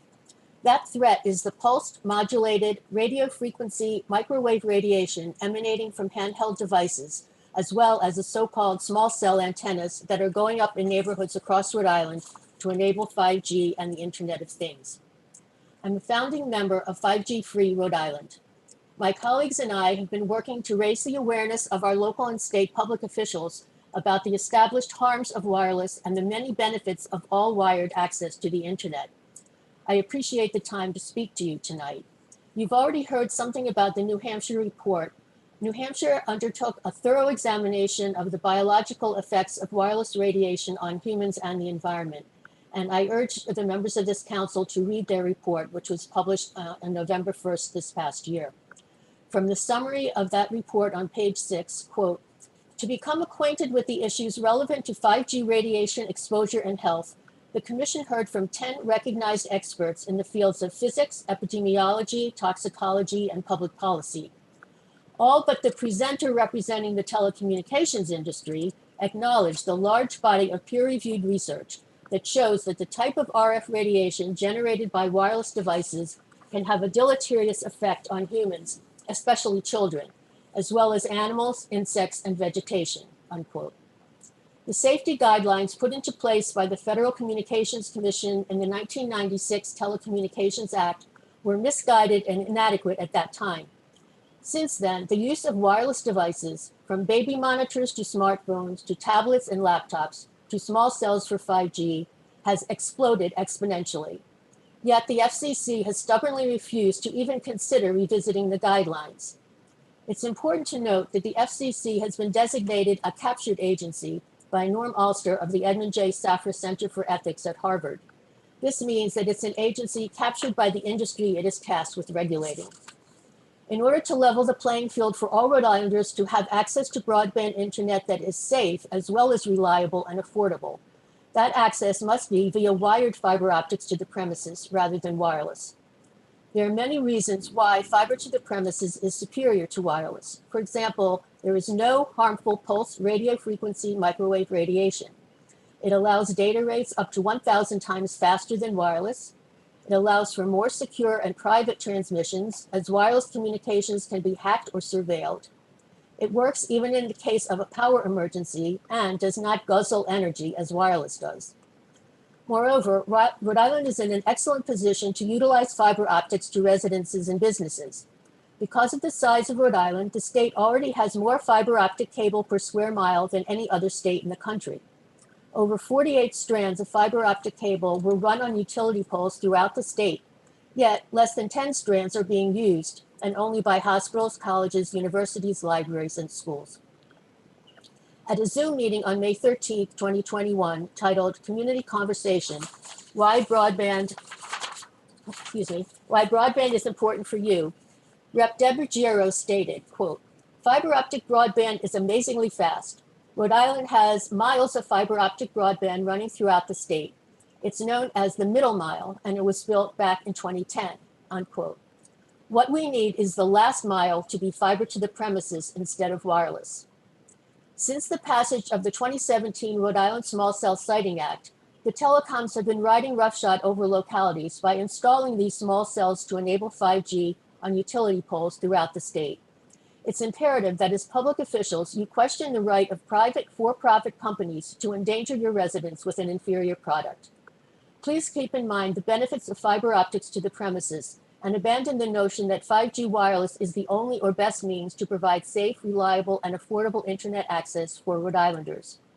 Smart doesn't necessarily mean wise. Rather than creating smart cities, we have the responsibility to apply human wisdom and foresight toward the protection of our residents and of the natural environment on which all of us in the ocean state depend. I'll end with a quotation from Albert Einstein, quote, "Concern for man himself and his fate must always form the chief interest of all technical endeavors, in order that the creations of our minds shall be a blessing and not a curse to mankind," unquote. Thank you for your consideration of my testimony. Thank you. Okay, next up, we have Sam Parrish.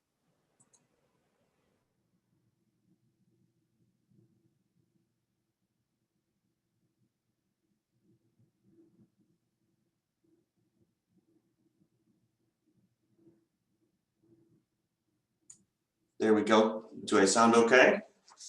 Yes, we can hear you. Everybody hear me now? Okay. Okay, thank you. My name is Sam Parrish, Rhode Island resident for 20 years. I almost moved to this area, but I ended up in Barrington across the bay.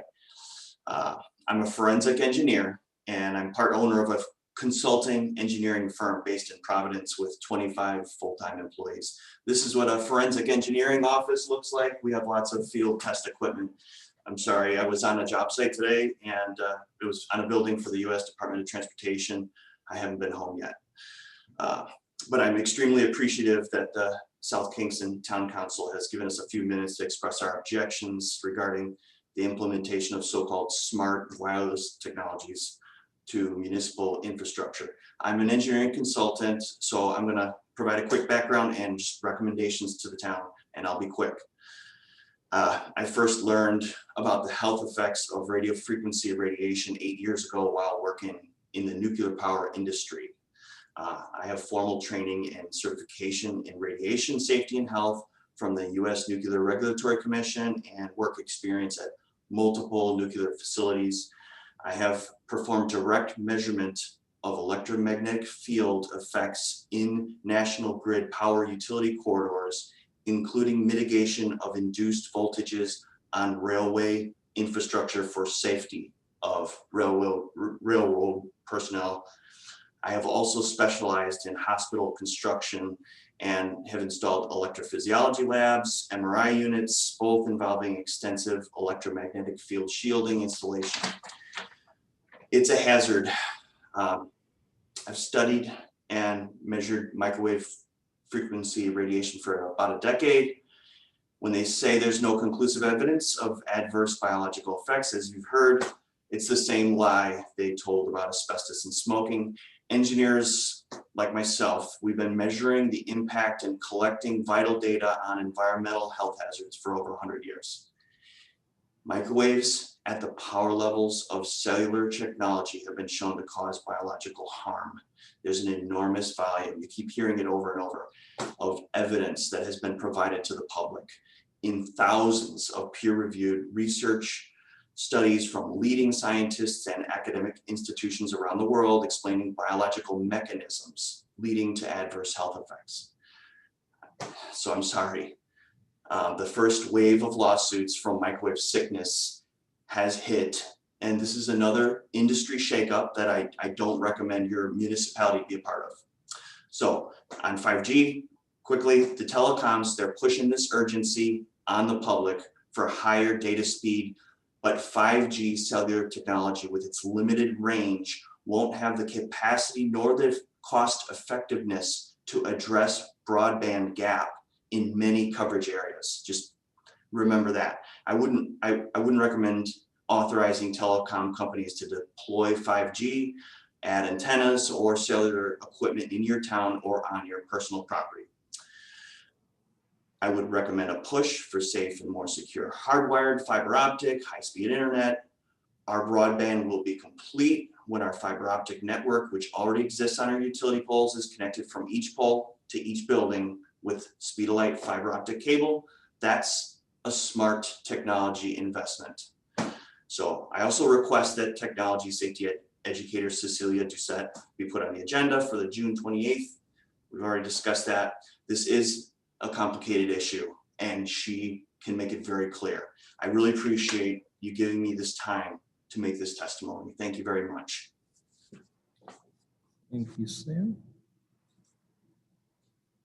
And next up, we have Greg Sweet.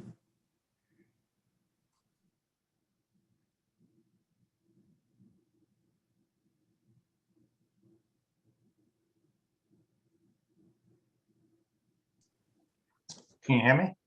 Yes, we can. Couple things. One, Mike, I'm not sure if I ask you here or I email you, whatever, but I'll ask it here and you can tell me. How are you making out with that piece of property, the owners of the property on Branch Street? Have they responded to you at all from your letter? It's one with the trash build up all the time. So I can quickly say that we did send it out and we are reviewing our next steps. Let's leave it at that. All right, they haven't responded. I'm assuming. Okay. Is the investigation into the mailer continuing, or is that going to be stopped? It's a question, Greg, that I don't think, this is just public comment, so we're not equipped to answer that. If okay, we're considering asking Mike to sort of make a summary statement tonight, but we haven't even had a chance to discuss that with him yet since he's joined the meeting. But Mike, I don't know if you wanted to answer, Greg.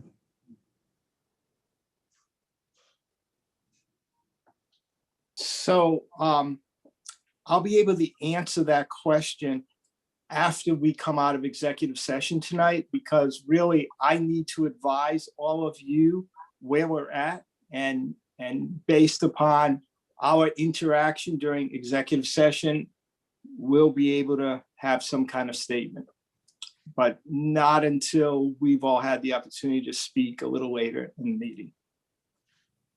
Okay, I've been going through as much of the information that I've been able to find online, provided by Linda, provided by the attorneys, statements in the past made by Linda. She says it's an accident, and I'm sorry, I'm not buying that. She was well aware, because she denied me of giving lists to anybody outside of or give a mailing list of kids out to anybody. She made that really perfectly clear with me. She had said on a number of occasions that her office did not provide any information to outside people, I guess, or organizations or whatever, directly. But she knew what was happening right along, and she knew you guys were questioning her. She knew other people were being questioned, and she never came clean up until last week. For me, I think because it took so much time to come clean, I think she's hiding stuff. She should have been put on leave quite a while ago, but I think it's extremely important that you keep on digging. I don't want you to do the same thing to the town people that you did several months ago. You told the town, or the residents, that you were just going to let the school bond just go out to vote for the people, or have them vote on it. You guys, there were so many questions that were unanswered at that point, so many important questions that were not answered. So you failed the residents, in my opinion, that night. I hope you don't make that same mistake tonight. I hope you continue this investigation. There's a lot more rocks to overturn, I think. Thank you. Great. Next up is Angel Lopez.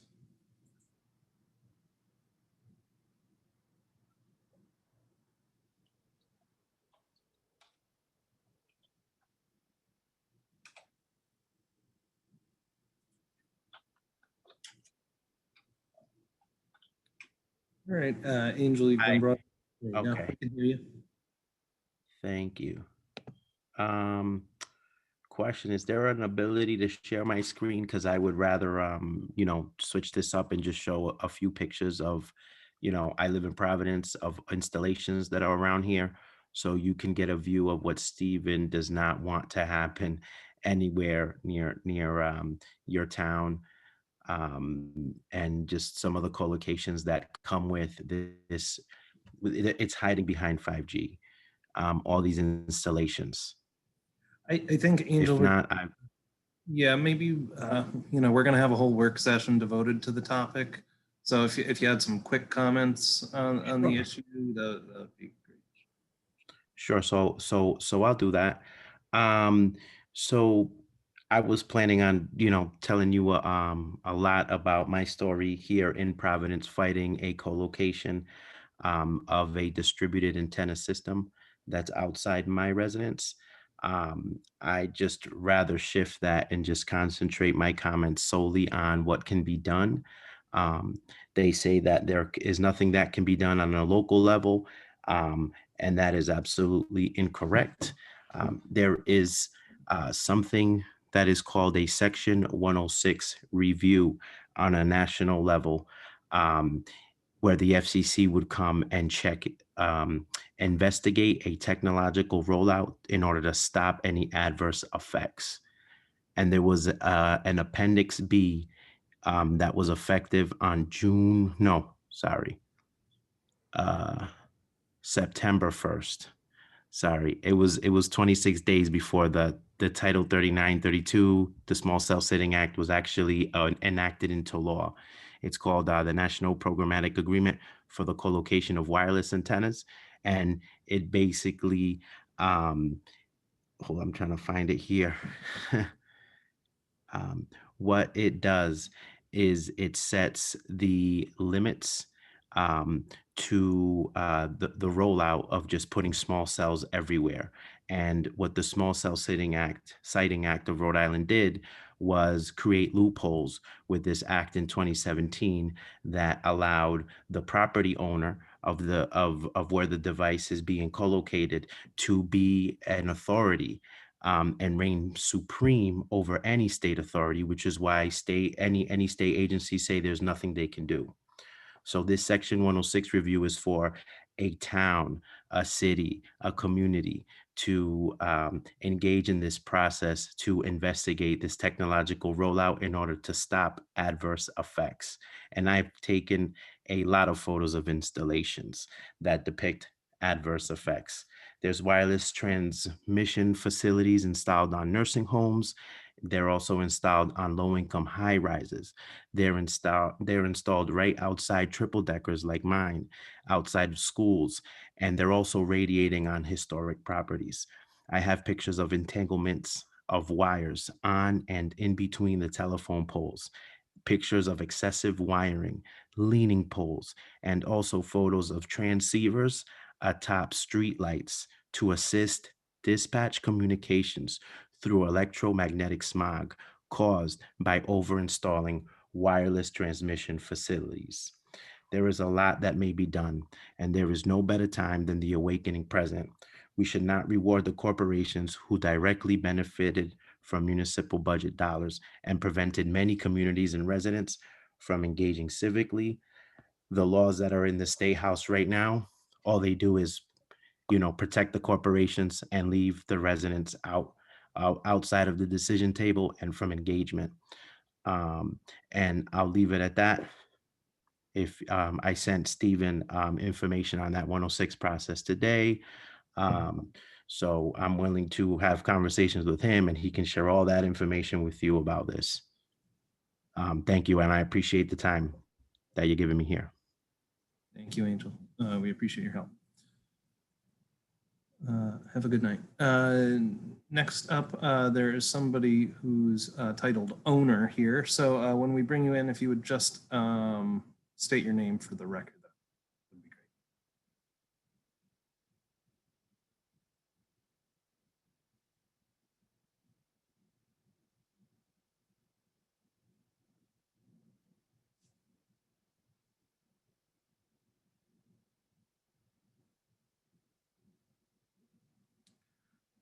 All right, at this point, you've been brought into the, there you go.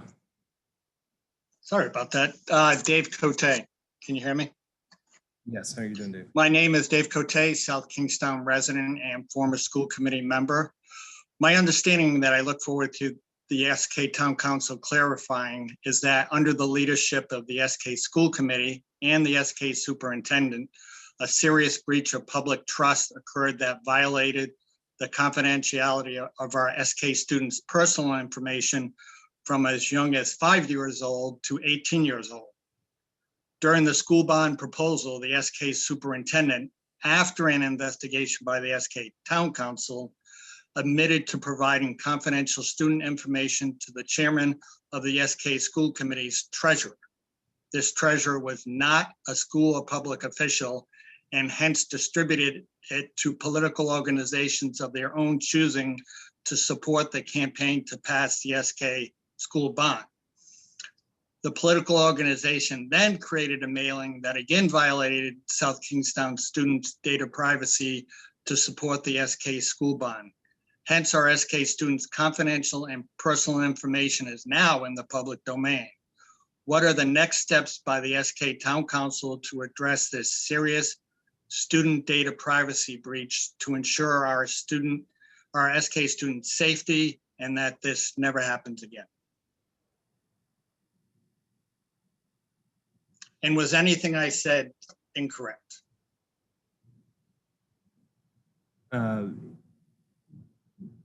David, this is still a confidential matter, and okay. We'll be discussing it more in closed executive session later. I believe the solicitor at that time will be able to make some comments that will hopefully answer some of your questions, but it's not something that we can talk about right now. Sorry. Okay. Thank you. Right, but thank you for your comments. Definitely appreciate it. Next up is Raisa Mosher.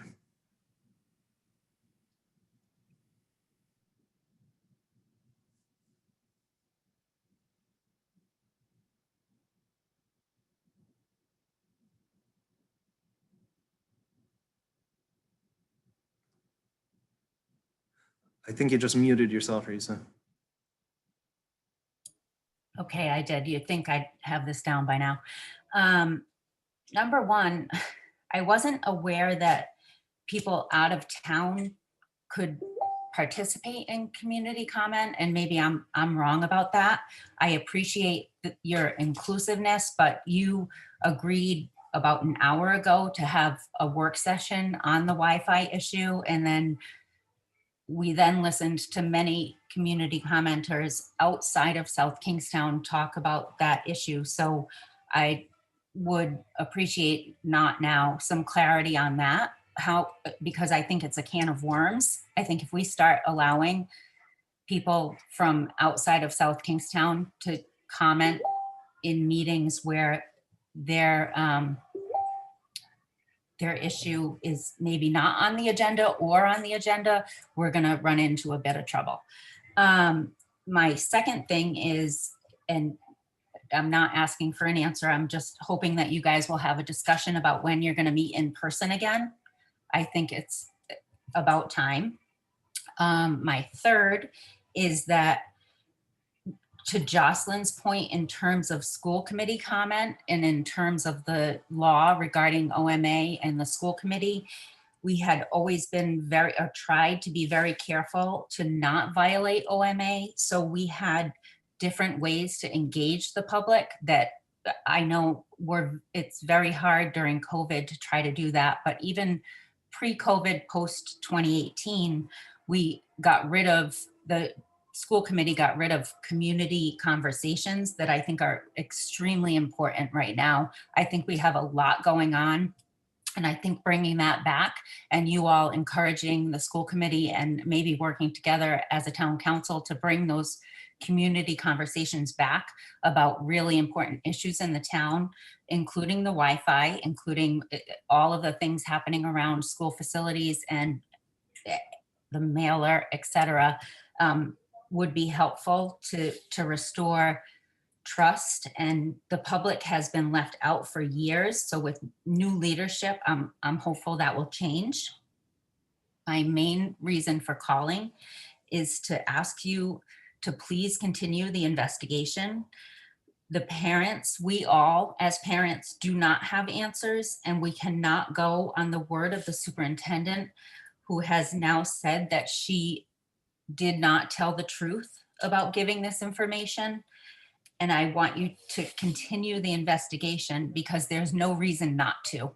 There isn't at this point a reason not to continue.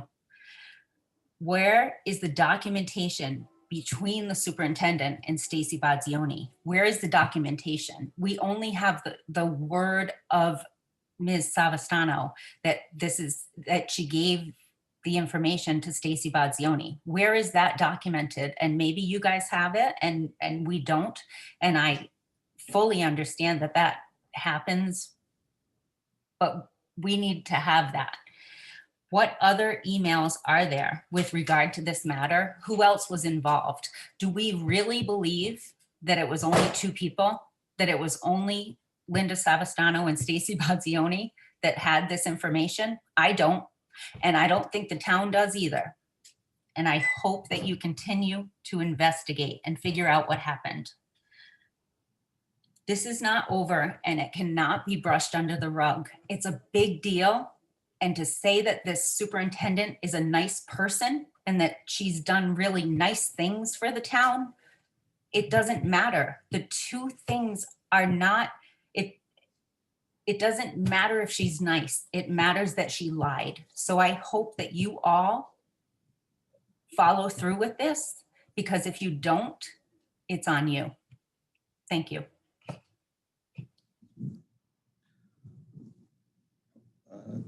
Just to answer one of those points, community comment is not restricted only to local residents. It's, usually that is the only people who are interested in making comments to us as a town council.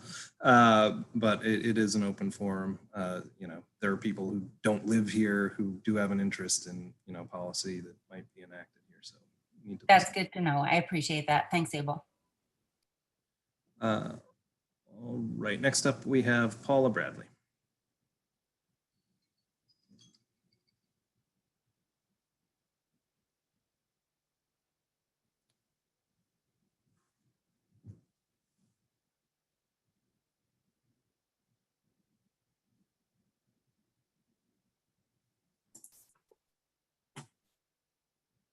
right, Paul, looks like you're ready to go. Hey there, this is Paula Bradley. Can you hear me okay? Yes, we can. Great. I'm a parent with 2 children in South Kingstown schools. Our superintendent had over 7 weeks to come forward, 7 weeks to choose the path of honesty after she chose to do the wrong thing. She violated policy 8820 by sharing student directory information for a political purpose. And even worse, she attempted to hide that information, to cover it up. Ms. Savastano knew it was wrong to give that information out, which is why there is very little trail of it. Community member Greg Sweet asked for the same information for the same purpose, and he was rightfully denied. So why was the request from Stacy Bozoinski denied? Was it perhaps simply because Stacy was in support of the bond and Greg was not? This really shouldn't be about the number of emails you've received or callers for versus against the superintendent. This is about integrity and trust, and quite simply, right versus wrong. Our superintendent did not uphold her commitment to our students and the parents. She abused her power. She lied repeatedly. And why? For political gain. She's lost our trust and our respect. Is she capable of effectively leading our district forward after what she did? Will parents trust her to make decisions for their children's education? Will taxpayers trust her next bond proposal or forgive her for wasting thousands of dollars on the investigation that could have been avoided with simple truth and honesty? She's also very likely put our district at risk of legal actions due to the scope of her lies. She's lied on multiple APRA responses. If we don't hold her accountable, if we continue to enable and accept this unethical behavior, what precedent are we setting? What example are we setting for our children? That it's okay to lie and to cheat and to continue lying at all costs until you are caught. And then once you're caught, then claim ignorance. Is that the lesson we should teach our children? And what do we value as a town? Do we value integrity, honesty, respect, responsibility, truth, accountability? If you answered yes, and I certainly hope that you all did, the directive is clear. The superintendent needs to resign or be terminated immediately. And just as other people had suggested, the investigation needs to continue.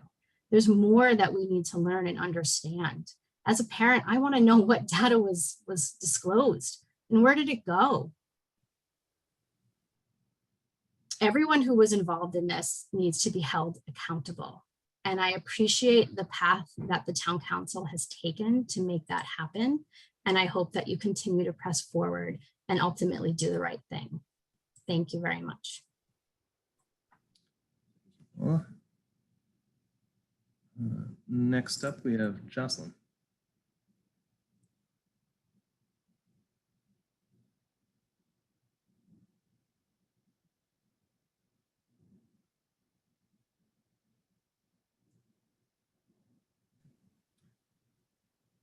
Welcome back, Jocelyn. Thank you very much. I'm sure you know I'm going to speak to this.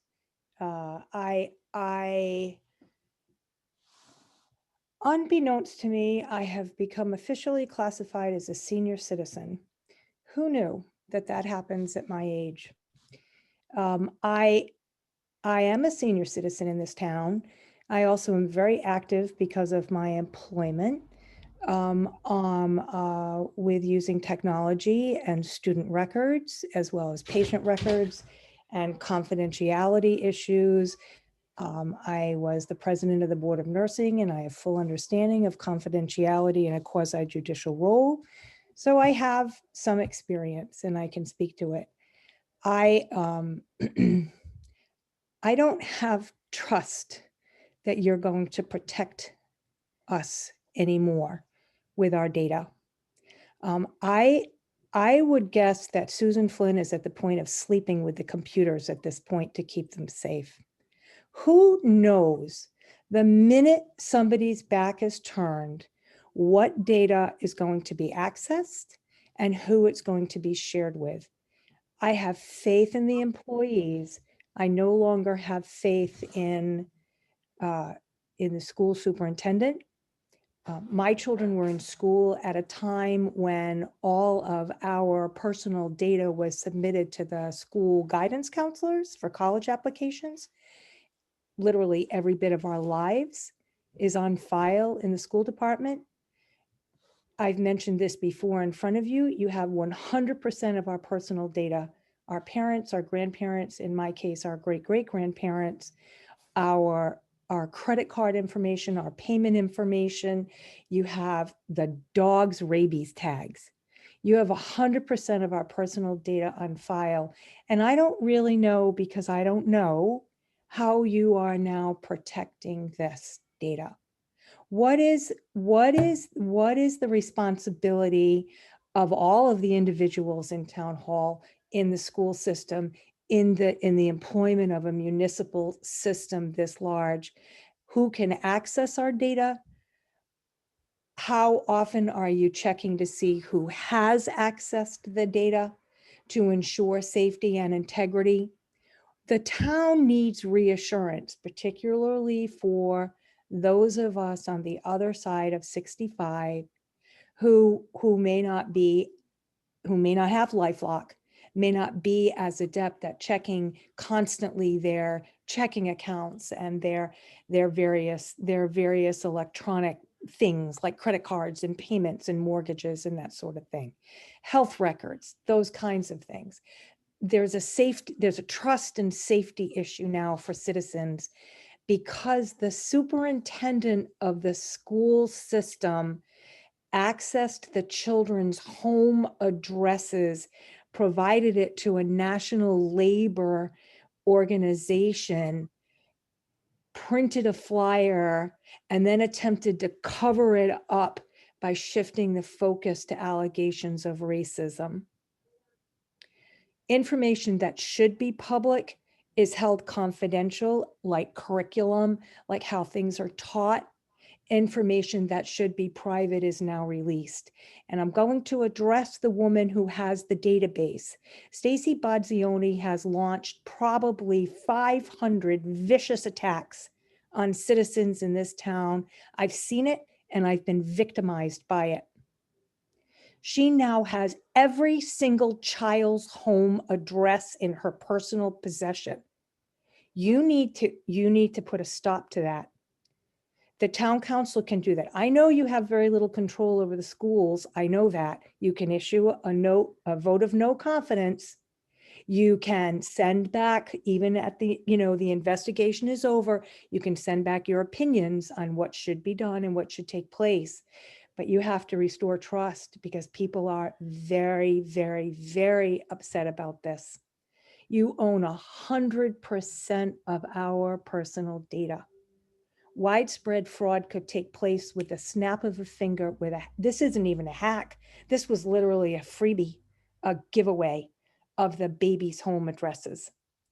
And I have to admit, I'm horrified by it. There are a couple of school committee members, both who are no longer on board and currently sitting.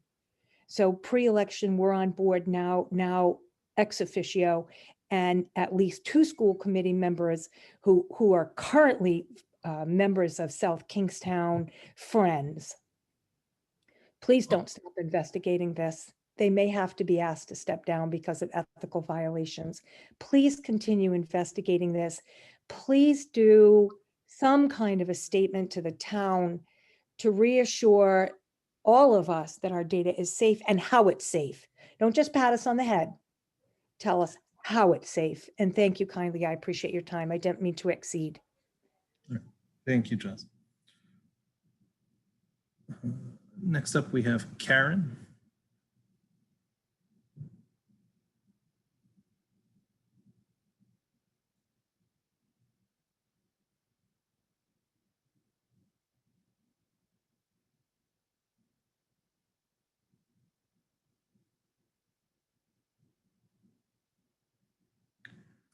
All right, Oh, Karen, you just muted yourself.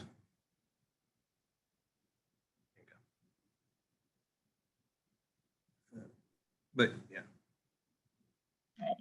Good evening. My name is Karen Humes. I emailed all of you over the weekend. I am asking that you please continue your investigation into the mailers. I'm not interested in a witch hunt. I'm just asking for the truth. I have read the statement made by the superintendent numerous times over the weekend. That statement has more than one lie in it written to the parents, and it's awful. I sent in 2 APRA requests after the mailer came out, listing very specifically different groups that may have requested student or parent directory information. Ms. Savastano omitted giving out information to the person that she compiled the lists for, and this is a direct violation. At this point, we cannot trust the statement that was given to our parents. We can't trust what's being said. We asked numerous times for 7 weeks, and no statement was made until her job was put on the line. We still need to work on our facilities. No plan will be trusted in the future with Ms. Savastano leaving. I have spent countless hours with Ms. Savastano over the past 2 years. I have brought solutions to the table. I have worked to help our schools. I have had to fight for one of my children to be helped out of a horrible situation. The end result for that child was being pulled and put into a private school, which I won't publicly put on display tonight. My other child is still enrolled in the district and he received a mailer. My children are priceless to me. At least one of their information was given out, but since we don't know when the lists were compiled, I don't know if both of my children's information was given out. Nobody has seen the list. We are still waiting on that. My child is worth more than $85 million bond. It is worth more than any high school that we could ever build in this town. I ask that you please continue the investigation and also make a strong statement that these lies and actions will not be tolerated in our community. I am a teacher. I 110% support our teachers.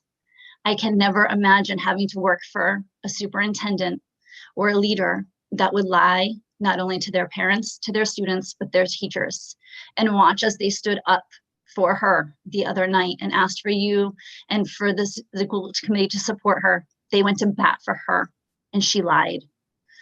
They did not deserve that. Our parents deserve to know the whole truth. We should know what was given out for information. Our children are worth more. Our children deserve more. Please, for our students, continue this investigation and find all of the rest of the parties that are involved. Thank you. Thank you, Karen. Next up, we have Valerie Spiridolozzi.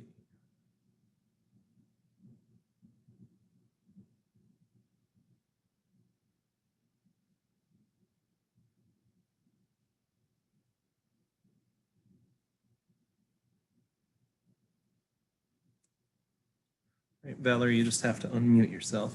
We'll be ready to go. Hello. You are good. Hi, this is Valerie Meyer-Spiridolozzi, and I emailed some of you earlier today, all of you earlier today, and I won't reiterate some of the things that I plan to say have already been stated by other callers, but I am, very disappointed that our leadership regarding this mailer fiasco, did not come forward for so long, lied about it, did not respond to APRA requests in good faith, and has led the town to be in the position of having to spend money on legal fees to pursue this investigation, which I don't think is anywhere near over. And there are still members of the school committee and supporters posting things saying that, well, this wasn't so bad and it's okay to give out some of this information, which, to me, there's been calls for policy revisions, and I'm like, well, the policy already, was fairly clear before this.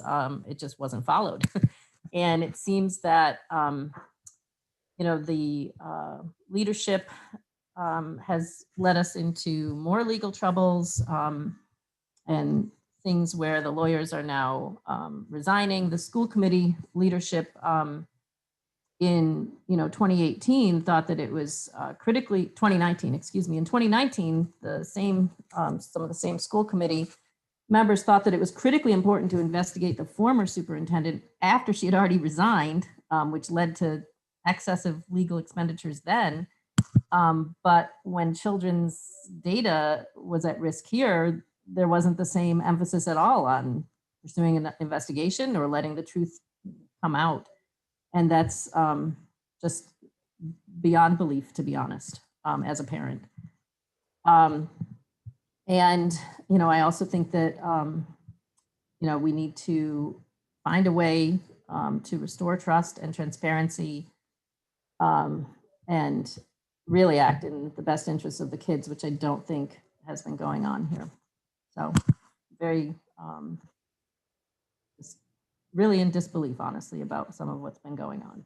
So I think that, folks have asked for mailing lists for nonprofit groups and, parent PTO groups or subsets of the PTO have asked for these types of lists in order to coordinate teacher gifts or do things that are fun for the kids or distribute information on activities that are truly kid focused, and they've been denied. But if you're friends, pun intended, with the right people, then you can get that data. When really what obviously should have been used was publicly available voter records. So this was just wrong in every sense of the way.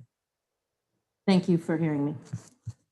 And thank you for your efforts to at least pursue this investigation. Thank you, Valerie. Have a good night. Great. Are there others who would like to make public comments tonight? If you're on your phone and you want to speak, you have to hit *9 to raise your hand.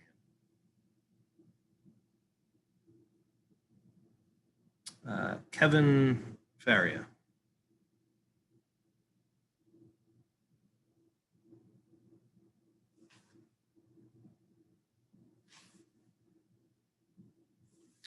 All right, Kevin, you just need to unmute yourself. Hello, can you hear me okay? You're a little quiet. If you can maybe speak up a bit. Sure. Hi. Thanks for the council for allowing me to speak. My name's Kevin Farry. I live in Bristol. I'm one of the many in the group opposing 5G rollouts in Rhode Island. I had some prepared statements, but I'm just going to make it short and sweet. I live in Bristol, Rhode Island. I have over 20 years of experience in the IT and defense industries. I have 2 master's degrees, both in math-related fields, as well as certification in cybersecurity. And I just wanted to point out that I'm not an outlier in the group. We're not conspiracy theorists in tinfoil hats. We're scientists with hard data. And again, just thank you for allowing us to speak and for allowing Ms. Doucette to educate us on the important topic. Thank you, Kevin. Next up, we have Brian Klezak.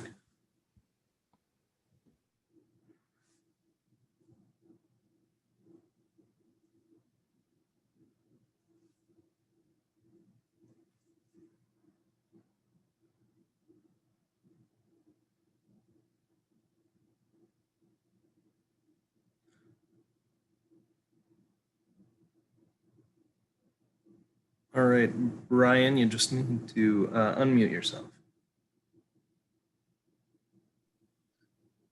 Hi, good evening. Brian Klezak. I'm actually a resident of Narragansett, but both my children go to the South Kingstown school system, one at Matunic and the other one at Broad Rock. And I've had different conversations with the superintendent. She was very good with the communication. However, after getting the notice about the mailer, I was really disappointed with the way it was worded, and it just did not seem professional of not being able to connect the dots. It was very frustrating, and all this information on addresses with the kids being addressed, that's unacceptable. And I think it's time that we find somebody that's going to be trustworthy, not somebody that's going to be lying to us. And that's about it. I thank you very much to town council for listening and listening to taxpayers and everybody that's on this call. Thank you. Thank you, Brian.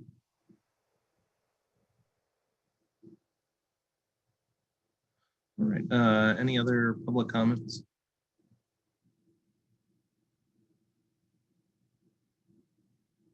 All right, seeing none, comments from council members? Councilwoman Bergner. Thank you, Abel. I just want to acknowledge the community that has written to us and communicated tonight. We're all in a tough spot. I think some of us would like to share information as much as we can, but please know that we can't. We will work very hard to put out a statement as quickly as we can. I too have a lot of questions, and I think the community is asking for answers. So we hear you, and we are committed to trying to, as best we can, communicate as quickly as possible. I also wanted to just speak just from my own perspective about having worked at URI and in higher ed for 30 years. I think we take that access to student information very seriously. So I think that's why I think this matter is so important, because in a lot of other situations, there's a responsible use policy, and there's just so many things that I'm just equally concerned about. And it's hard because the closed executive session will happen after this meeting. And so we're in a spot where we can't communicate when I think we would very much like to. And we value all of you who have come out.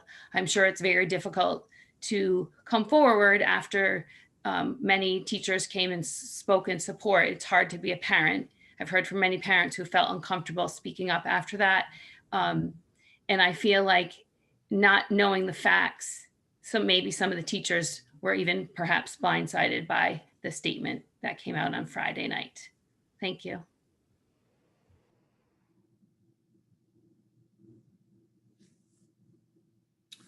All right, thank you. Deb, Councilwoman Rose. Thank you, Abel. I want to echo a lot of what Councilwoman Bergner just said. I think that this investigation has, it's been dragged out. It's been a long time. I know that many people in the community are eager for information. I feel awful that we can't give more information than we have in a more timely manner. I want to assure the community that I am committed to seeing this through to the end. When we started this investigation, I wasn't sure what we would find out. Very recently, I had received pressure to back off when information started coming out that, maybe even I didn't want to know. We cannot stop searching for the truth just because the truth is not something that we want to know. It's difficult to do the right thing. And I think that we are doing the right thing by pushing this investigation forward, getting to the bottom of it, and letting the community know that we have their best interest in mind. So I will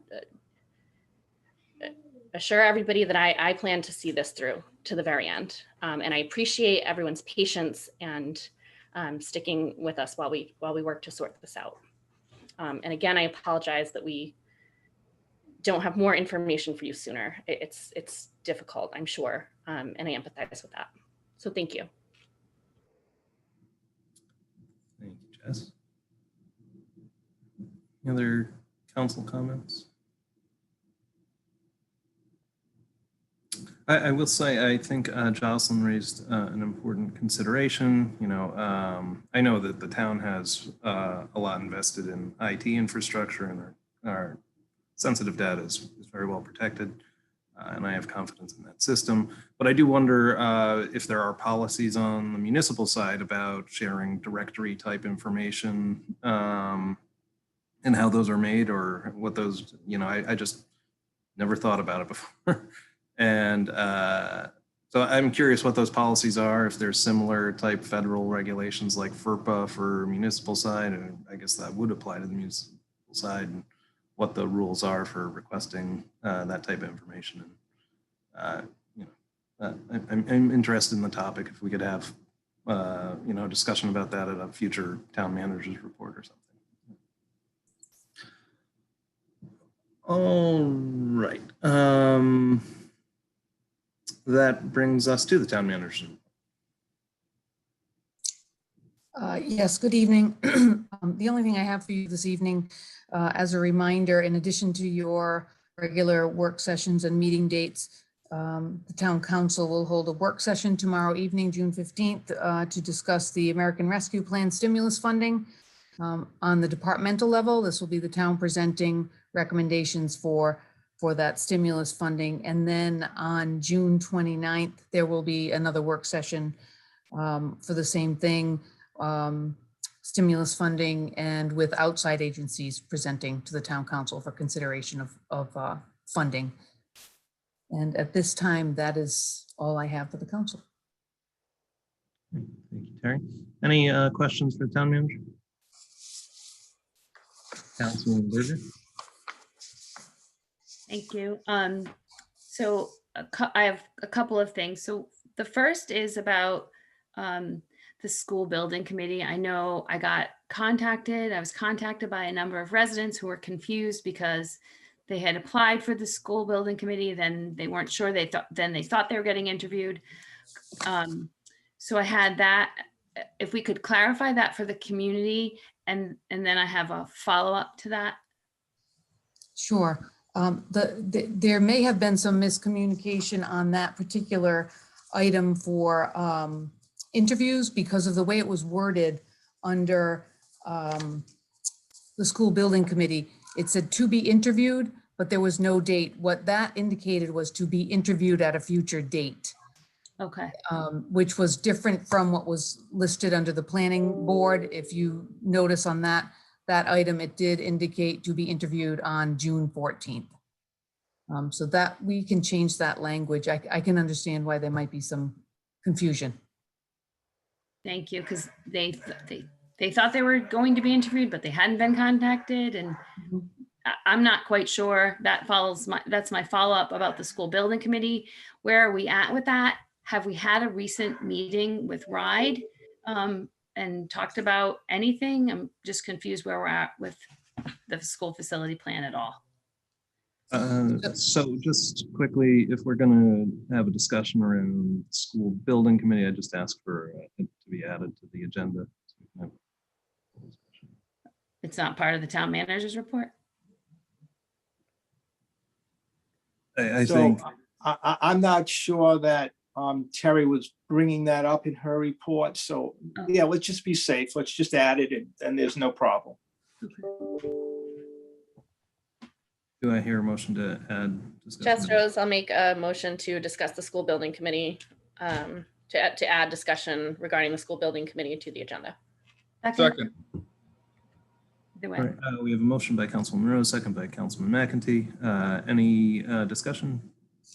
Anyone opposed? All right, the motion carries unanimously. So I think as someone who sits on the school building committee, I can at least offer some thoughts here. I know that the schools did get approved for some $11 million in funding. PAYGO, is that the amount? Deb, I can't remember the exact. It might have been 7. 7. So that money, the schools have the authority to spend. They have written up an RFQ for going out to seek new architects to I don't know how you put it, answer the questions there. And select them and obviously take the place of what RGB has been doing. So that process has already started. I think the school building committee would like to have new members to help in that process, probably as soon as possible. So this is a good opportunity to discuss whether and when we want to have those interviews for the remaining people who've applied. Because I think that school building committee would probably want those appointments to be made at our next council meeting, if it's at all possible. More discussion. Councilwoman Rose, something like this? I just wanted to ask a question that actually a community member had asked me, and I have not been able to get the answer for them.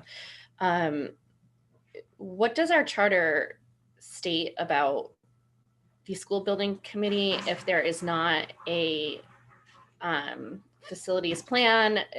Do we have a facilities plan? Because obviously work needs to be done. So I am assuming that that is a plan, right?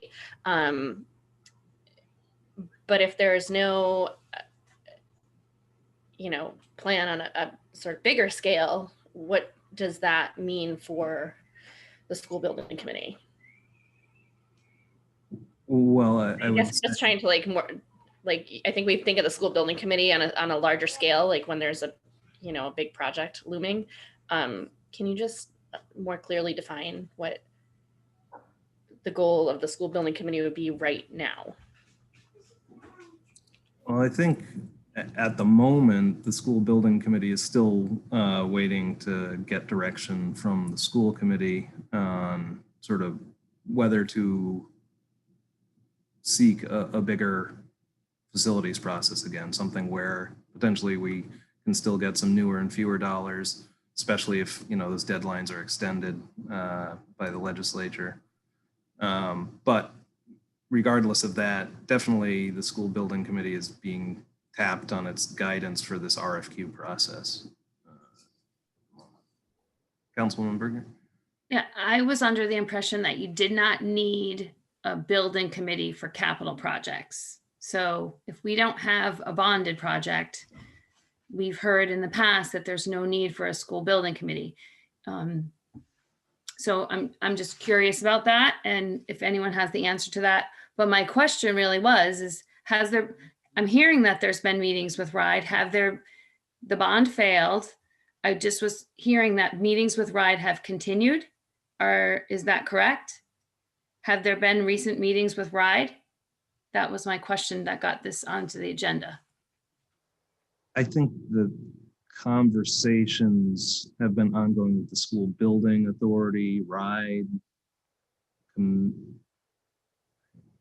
on the name of the commission. But yeah, I think schools have been interested to know,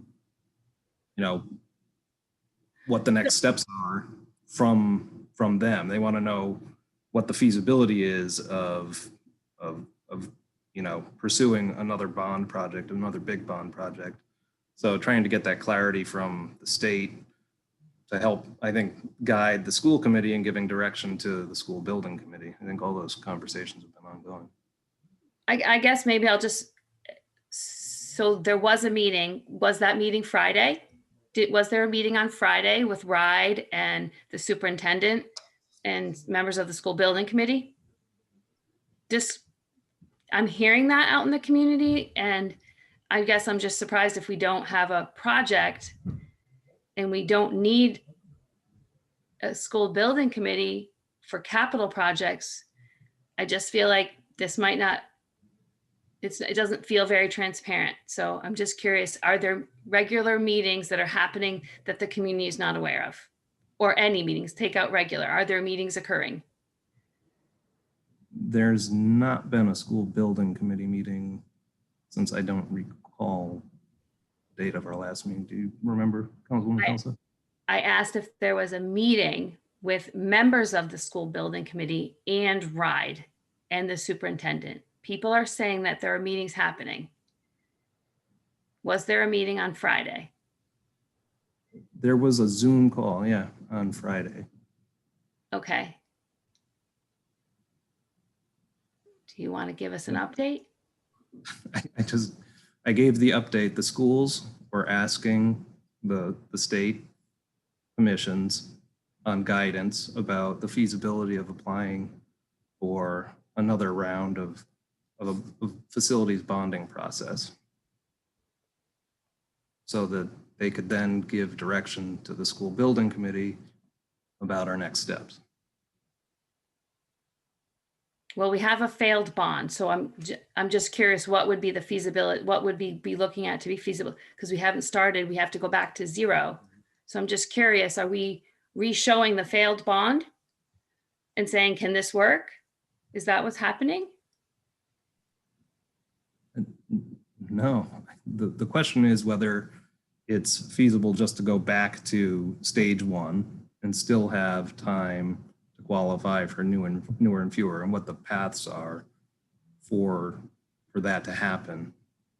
The state during that meeting said that there's a very slim opportunity to still get in a stage two by the end of next year and still get all the newer and fewer funding, but it would require a pretty crazy timeline, in my opinion, to make that happen.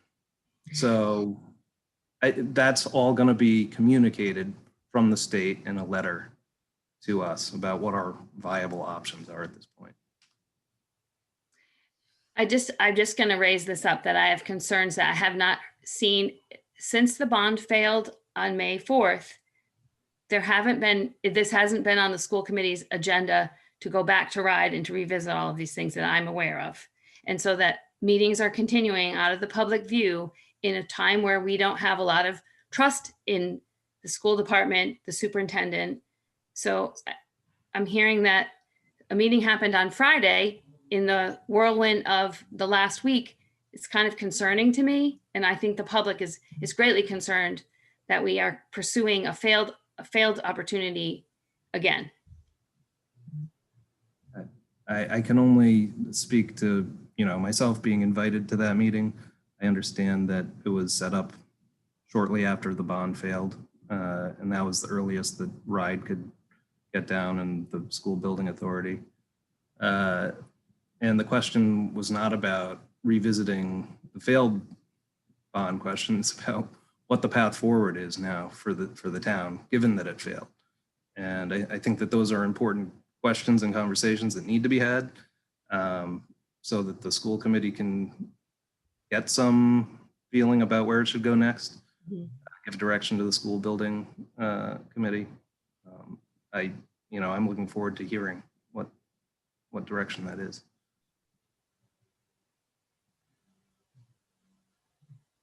So it was you and Emily, who is no longer the chair, and the superintendent?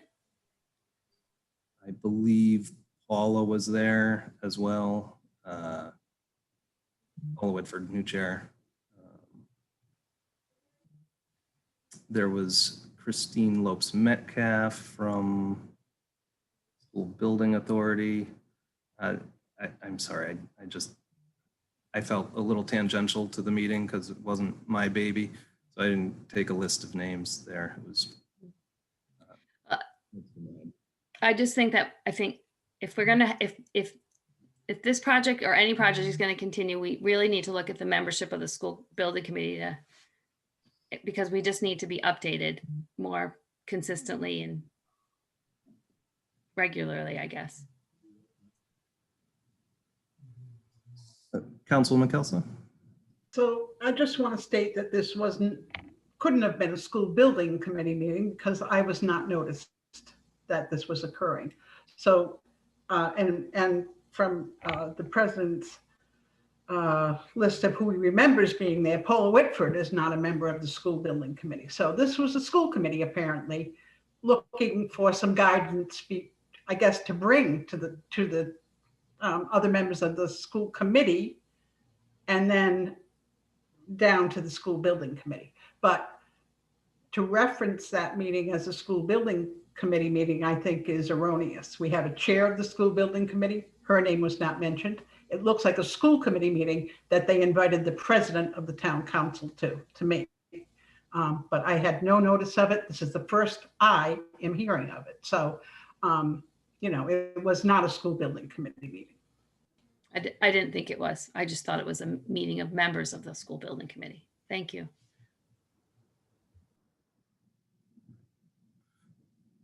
Terry, we didn't really properly welcome you, but do you think that you could just in your town manager's report also have that maybe as a potential bullet? Maybe you wouldn't have information on the school building projects, but you could, then we wouldn't always have to add it to the agenda, that we could just regularly, you would know to add things if you knew and share them because it's important to our community.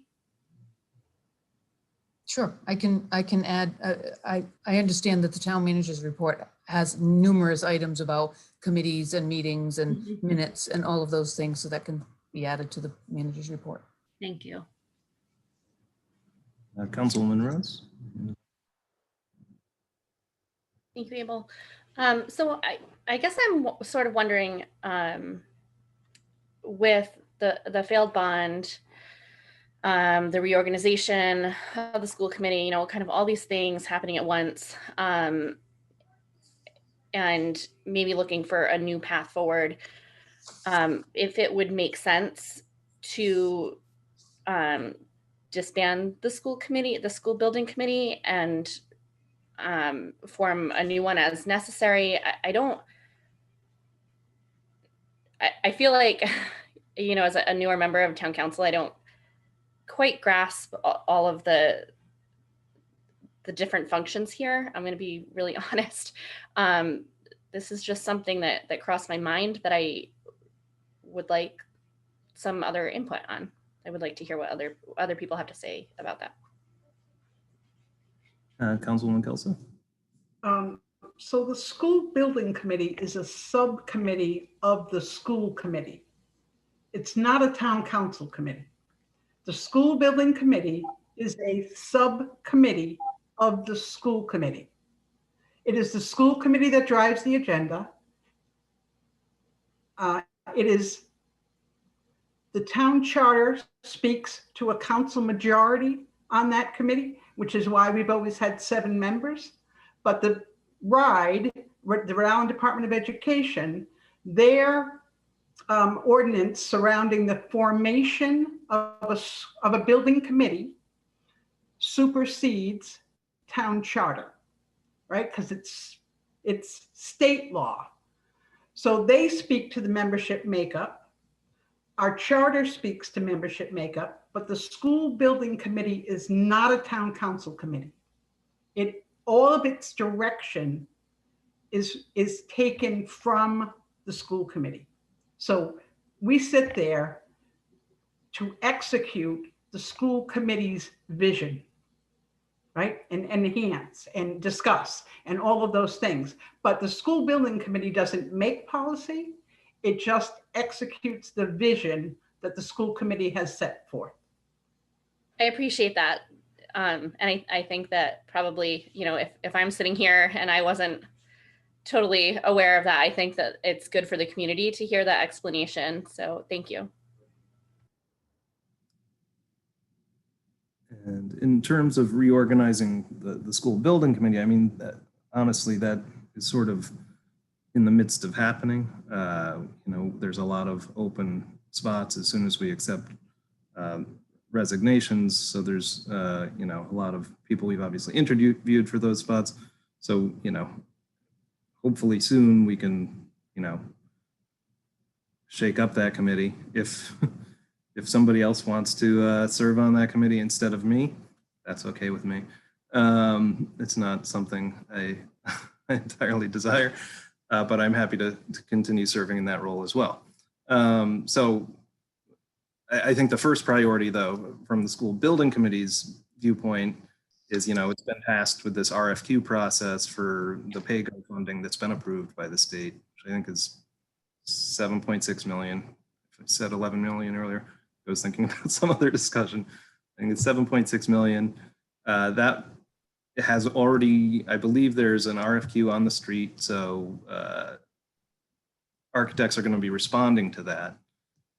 It'll be the school building committee's job to sort of sort through those applications and recommend something to the school committee about a new architect. And I think one of the things the school building committee right now has to, and it needs to get guidance from the school committee is, you know, is there more than this pay-go funding? Are we going to be seeking $35, $40 million of local funding to get a $30, $20 million match from the state? That's a whole different, you know, sort of process. So hopefully the architects who respond, you know, can be able to answer both of those type of needs. Councilwoman Bergner. Yeah, I just wanted to just get clarity. So it's never been said before, so maybe it's new information that the school building committee is a subcommittee of the school committee. I'm confused about that because I thought since the town council is appointing members, how could it be a subcommittee of the school committee? This is Mike. Maybe I can help here. So under Town Charter, Section 4820, powers and duties of the school committee, Section K states, whenever a new school building or an addition to an existing building shall be planned, a building committee shall be formed consisting of 7 members, 3 of whom shall be appointed by the school committee, and 4 shall be qualified electors appointed by the town council. Then it goes on to talk about the duties of the school building committee overseeing the construction, et cetera. But it is a committee that is put together by the school committee or formulated by the school committee once it decides to move forward with a new school or a new addition. And then the makeup is as I just read from. But you're right, you know, it's 4 electors appointed by the town council. Now you're free to appoint members of the council, or you're free to appoint community members. So it's not necessarily that it's town council weighted, so to speak. It's just that you get to make 4 of the 7 appointments.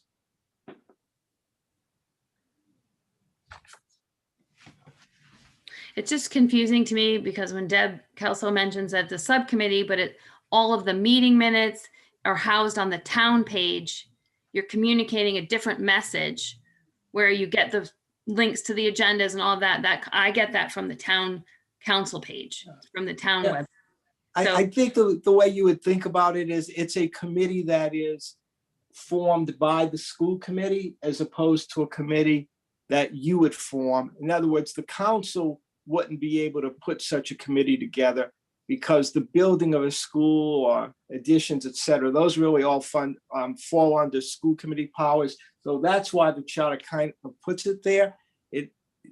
You don't even have to think of it as a subcommittee. It is a committee, but it happens to be established by the school committee. It doesn't really come into being until there is a plan, right? The school committee has to vote on, hey, we want to build a new school. And to do that, we have to set up this committee.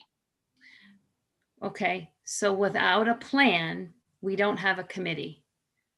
Yeah, well, right now there's no plan because the plan was defeated, right? So I think my take on what Abel reported is that the administration went to the state to say, okay, this one failed. If we come up with a new plan, are we going to get funding for it? I think that's really what it comes down to. So I guess we'll wait and see what the state, what RIDE has to say. Okay, thank you.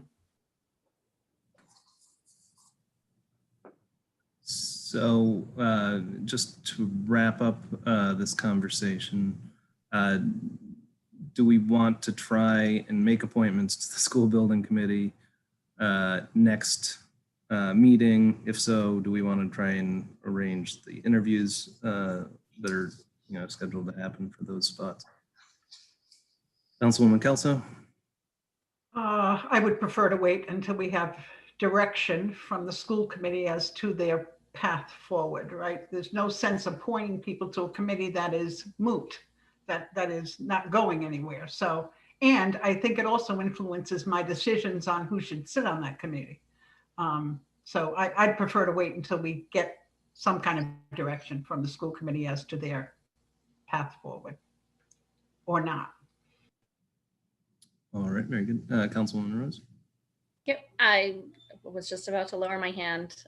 Councilwoman Kelsey took the words out of my mouth. I think that you are correct. We should wait and get clear direction before appointing. Very good. All right. I think that we can hold off on those interviews and wait to hear back from state and from the school committee. Councilwoman Berger. You're muted. I had another question for the town manager, or actually two topics. So one is the water ban that recently was imposed, odd even watering ban. I think, I know John's here, but I just wanted to ask that at a future meeting, John talk more about that topic and why we have a water ban and what changes would need to take place to avoid that. I think it's a little about education. It's a little about understanding the resource, but also I think people may be interested in using some of the rescue plan stimulus money. That might be something that the public is interested in.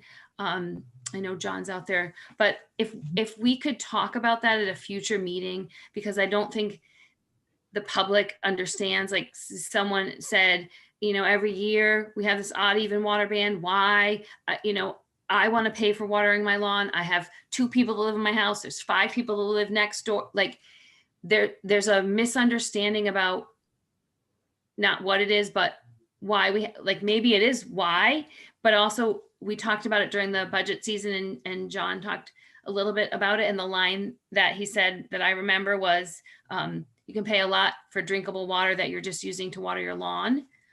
But a resident said, well, if I choose to spend my money that way, why can't I? I'm willing to pay to use so I think the community doesn't have enough education on the topic and awareness about what having water all the time accessible would mean in terms of price and supply. So I don't know if John's I'm sure John would be happy to give some information with that regard, water usage. He's certainly well versed in it and can provide the public with an explanation. Yeah, I don't expect John to come on now and talk at length about it, but if we could put time aside for the public to hear a little bit more about it and understand the ban, any education we do will be helpful, I think. Yeah, we can certainly do that. Thank you. All right. Any other questions for the town manager? All right, seeing none, that does bring us to appointments, item 11.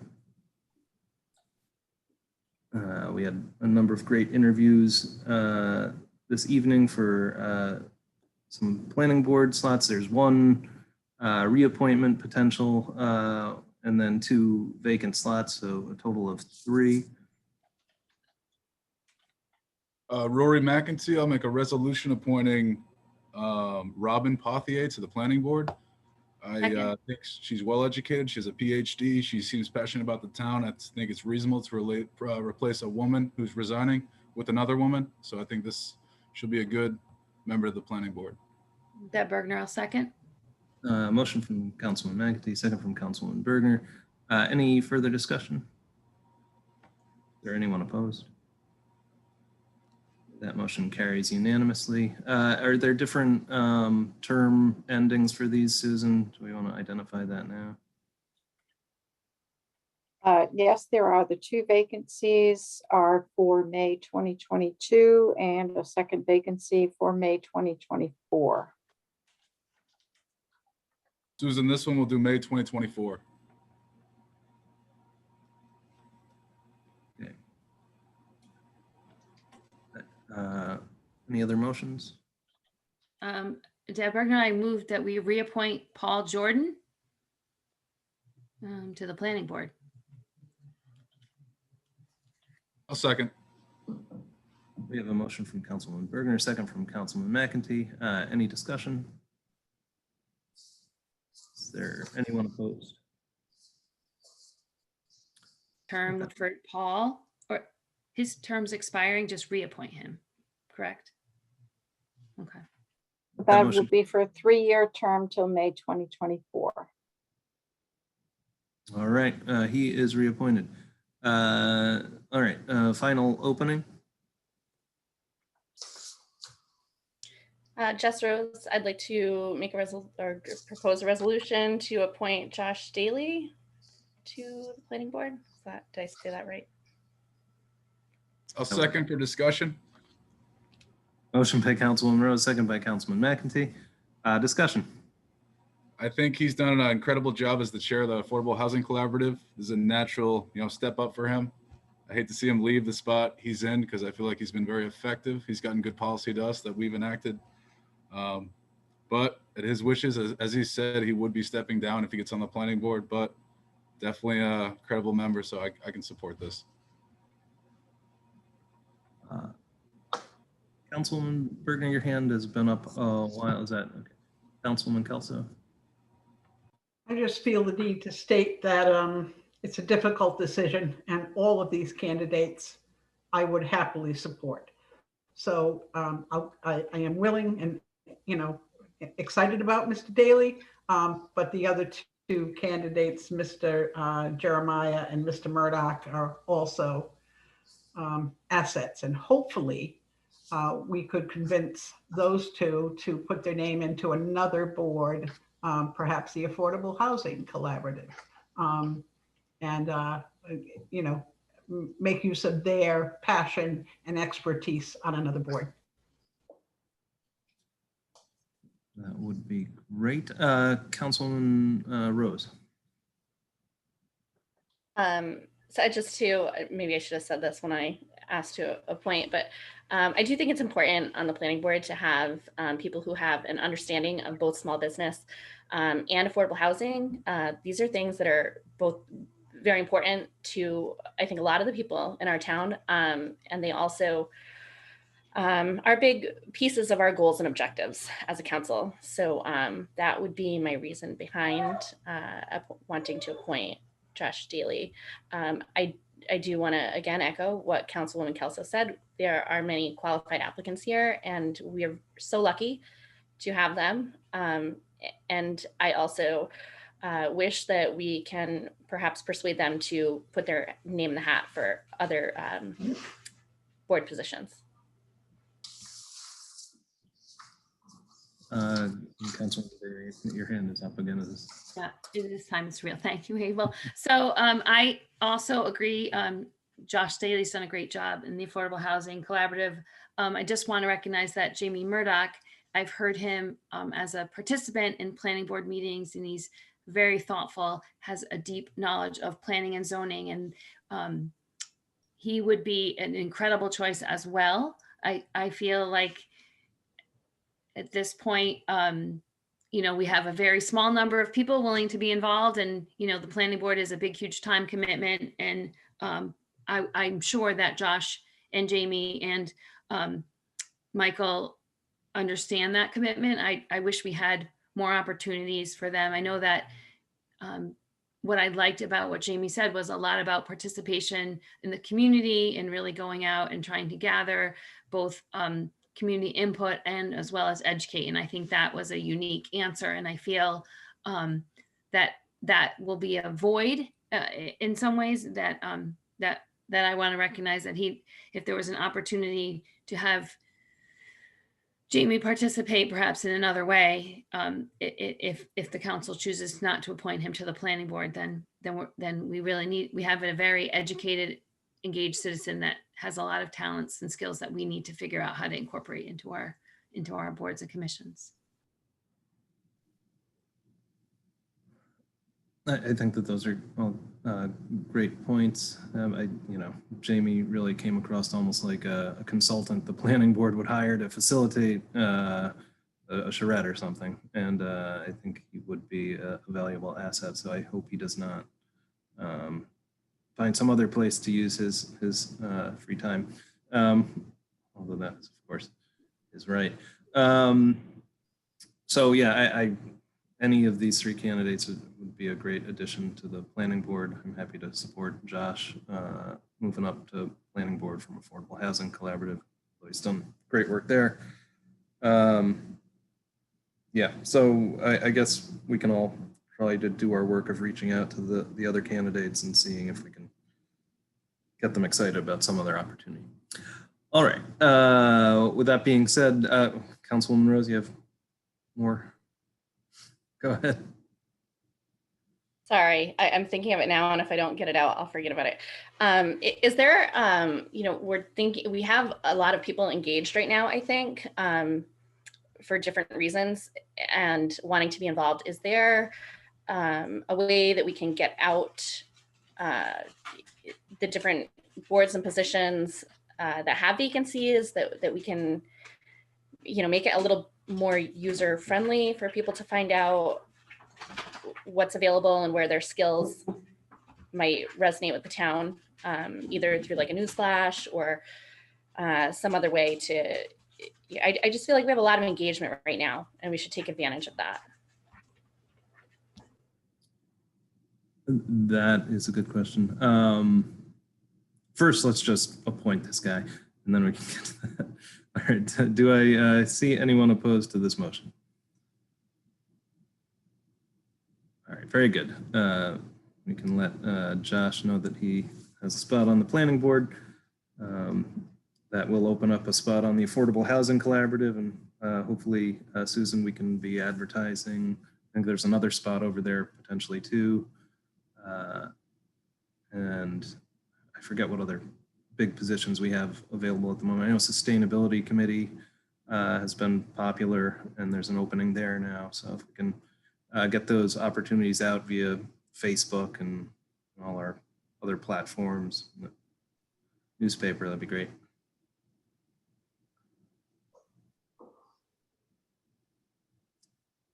All right.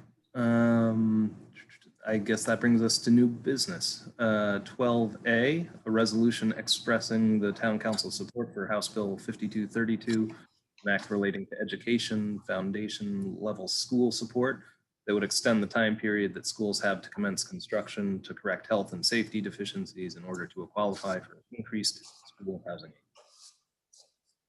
Rory McEntee, I'll make a motion to approve 12A. Ed Kelso, second. Motion from Councilman McEntee, second from Councilman Kelso. Any discussion? Anyone opposed? Very good. That motion carries unanimously. 12D is a resolution authorizing an award of bid to Rhode Island Uniform and Supply of Johnston, Rhode Island for the purchase of SPIWAC police duty uniforms per the unit pricing as negotiated on May 24th, 2021. Unit pricing to be held through June 30th, 2022, with the option to extend one additional year through June 30th, 2023, inclusive, if mutually agreeable to both parties. Further described in a memo from the police chief to the town manager dated June 1st. Ed Kelso, motion to approve 12D. Second. Councilman Kelso, second by Councilman McEntee. Any discussion? Anyone opposed? That motion carries unanimously. 12E, resolution authorizing an award of bid to Microbac of Dayville, Connecticut for analytical laboratory testing services through June 30th, 2024. The unit price is bid and further described in a memo from the Public Services Director to the Town Manager dated May 24th, 2021. Deb Kelso, motion to approve 12E. Second. Motion by Councilman Kelso, second by Councilman McEntee. Any discussion? Anyone opposed? That motion carries unanimously. All right, that brings us to F, a resolution authorizing the extension of an award of bid originally granted on June 12th, 2017 to Atlantic Control Systems for municipal subcontractor excavating services at the unit prices bid for a 1-year period from July 1st through June 30th This 21 to 22, further detailed in a memo from the Public Services Director to the Town Manager dated June 3rd. Motion to approve 12F. Rory McEntee, second. Motion by Councilwoman Rose, second by Councilman McEntee. Any discussion? Anyone opposed? All right, that motion carries unanimously. 12G, a resolution authorizing the extension of an award of bid originally granted on May 26, 2015 to Veolia Water North America of Boston, Massachusetts for on-call stormwater and sanitary sewer infrastructure cleaning and video services at the unit prices bid for the period July 1st, 2021 through June 30th, 2022, further detailed in a memo from the Public Services Director to the Town Manager dated June 8th. Deb Kelso, motion to approve 12G. Second. By Councilman Kelso, second by Councilwoman Rose. Any discussion? Is there anyone opposed? All right, that motion carries unanimously. That brings us to 12H, a resolution authorizing an award of bid for mechanical service contracts for a 2-year term from July 1st, 2021 to June 30th, 2023 for electrical, plumbing, carpentry, and painting services to the following in accordance with the terms and conditions of the bid specifications, prices below, and further described in a memo from the facilities superintendent to the town manager dated June 3rd, 2021. Deb Kelso, motion to approve 12H. Second. Motion by Councilman Kelso, second by Councilman McEntee. Any discussion? Anyone opposed? That motion carries unanimously. That brings us to 12I, a resolution authorizing the town clerk to request the town's Democratic and Republican Town Committee chairpersons to provide a list of 5 people associated with their respective parties for consideration of appointment as alternate members to the canvassing authority in accordance with Rhode Island General Law 17-8-1, further described in a memo from the town clerk to the town manager dated June 4th. Rory McEntee, I'll make a motion to approve 12I. Deb Kelso, second. Motion by Councilman McEntee, second by Councilwoman Kelso. Any discussion? Anyone opposed? That motion carries unanimously. J is a resolution to unseal the portion of the minutes of the closed executive session held on May 24th, 2021 in regard to matters pertaining to collective bargaining regarding International Association of Firefighters, Local 3365, AFL-CIO. Rory McEntee, I'll make a motion to approve 12J. Deb Kelso, second. Motion by Councilman McEntee, second by Councilwoman Kelso. Any discussion? Anyone opposed? That motion carries unanimously. Next is K, a resolution affirming the 3-year collective bargaining agreement signed by the town manager and the International Association of Firefighters, Local 3365, AFL-CIO, effective July 1st, 2021. Deb Bergner, motion to approve item 12K. Rory McEntee, second. Motion by Councilwoman Bergner, second by Councilman McEntee. Any discussion? Anyone opposed? That motion carries unanimously. Item L, resolution authorizing the town manager to execute a contract with 4 Leaf, Foxborough, Mass. For plan review and building inspection services as proposed until the assistant building inspector vacancy is filled, further detailed in a memo from the building official to the town manager dated June 9th. Deb Bergner, motion to approve item 12L. Rory McEntee, second. Motion by Councilman Bergner, second by Councilman McEntee. Any discussion? Anyone opposed? That motion carries unanimously. M is a resolution authorizing the town manager to execute a 3-year extension of the privatized operations contract for the Rose Hill Regional Transfer Station with Waste Connections of Seekonk, Mass. Further detailed in a memo from the Public Services Director to the town manager dated June 3rd. Rory McEntee, I'll make a motion to approve 12M. Deb Kelso, second. Motion by Councilman McEntee, second by Councilwoman Kelso. Discussion. I see Councilman Rose, you have your hand up. I just have a quick question. we received an email regarding ADA accessible access to the I've never been there. So the book, is it, I'm not sure what it is, but I feel like everybody should have access to books, right? So is this something that we can work on, or is this something that we would go to the private operator for? How do we make this happen? Because everybody should be able to have access to free books. Yeah, I will look into that. I think we are contracted with a third party who operates this facility, and they would need to be involved with that. There is a small book shed, free book shed at the Rose Hill Transfer Station, which has reputation is out there, and people love to go and exchange books. We'll look into the accessibility. I'm not sure that the town, because we contract out, whether we are obliged to, but I think the vendor, we can certainly reach out and see what they can do. It might make a great, it might make a great, Eagle Scout project or senior project for someone if that is a possibility. Terry, I can answer that quick if I could. Thanks, John. So the book shed is actually ours. It's called the Rose Hill Free Library. It's been there as long as I can remember. And we certainly am trying to get a site meeting set up with our highway superintendent. We can certainly make that happen, hopefully in the short term. I don't see it to be a problem.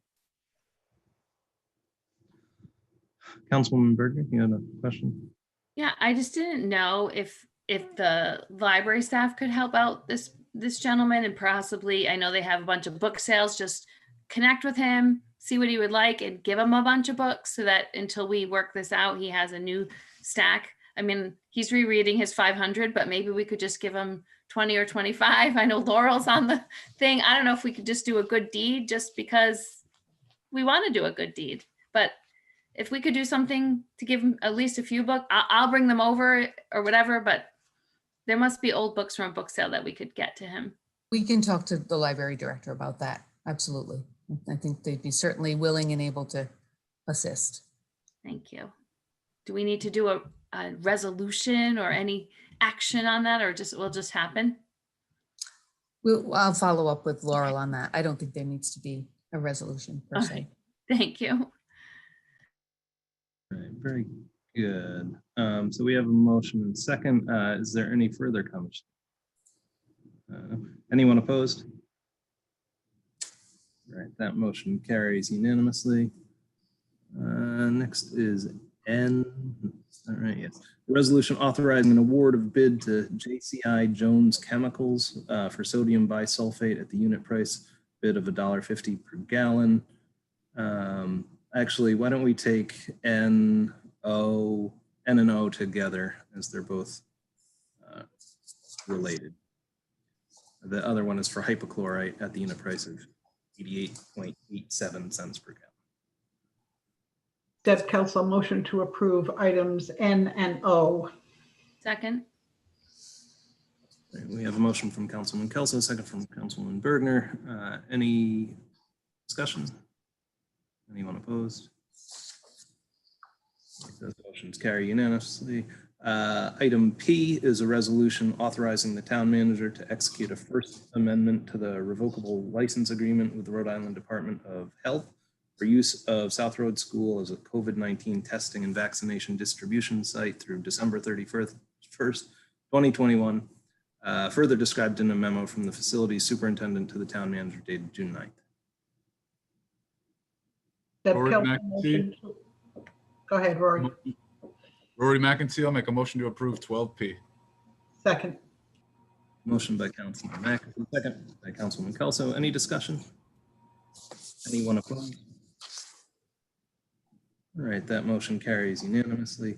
Item Q, a resolution authorizing the emergency medical services chief and the interim town manager to negotiate a lease agreement with the Union Fire District for a building to be constructed and dedicated for use as an EMS station to be located on the property of the proposed new fire station at 49 Matunic Schoolhouse Road, further described in a memo from the chief of EMS to the town manager dated June 10th. And we can either have a motion and then discussion, or we could have discussion right off the bat. So I'll make a motion to approve 12, it's Q. I'll second for purposes of discussion, and hopefully Chief Stanley here can give us a good brief on this. All right, we have a motion from Councilman Kelso, a second by Councilman McEntee. We'll have discussion. Craig, why don't you just sort of lay the groundwork and then we can ask questions after that. Yeah, this is a project that really the project from the strategic planning of EMS is to improve response times to the western part of South Kingstown, particularly Matunic, Green Hill, towards the Charleston line. Since my tenure, only 4.5 years, I've looked for different locations for that. And really been a challenge, one, trying to find land that was available. Ideally, I would like to see a station along the Route 1 corridor towards Charlestown. But available land has just not been there. And if there is, it's certainly very costly. So exploring and meeting with UFD that they were looking at building a new station on the current location. And we discussed if there would be a feasibility or availability for us to build a portion of that set building for EMS. So over the past, I guess, year, we've been going back and forth, thinking about some ideas. In the past several months, UFD has met with architects and engineers and really have gone to the point of developing initial plans for the station. And I certainly cannot speak on the behalf of UFD, but where we've come to is looking at different layouts of the land. Initially, we had several options where the ambulance would be facing out of the station and then out of the rear the station. And the challenge for UFD is the land is the width of the land on the Matunic Schoolhouse Road as opposed to the length of it. So what we came up with, what I think is a very, very good solution, is having an EMS small station to the rear of the property, which would include just a single bay for the ambulance and then a living quarters within that. Really the footprint for the living quarters is very similar to what we have now, the amount of space. I don't have the exact numbers because they're working with the architects, but it's fairly small. And within this, we're looking at, doing a lease over a period of time.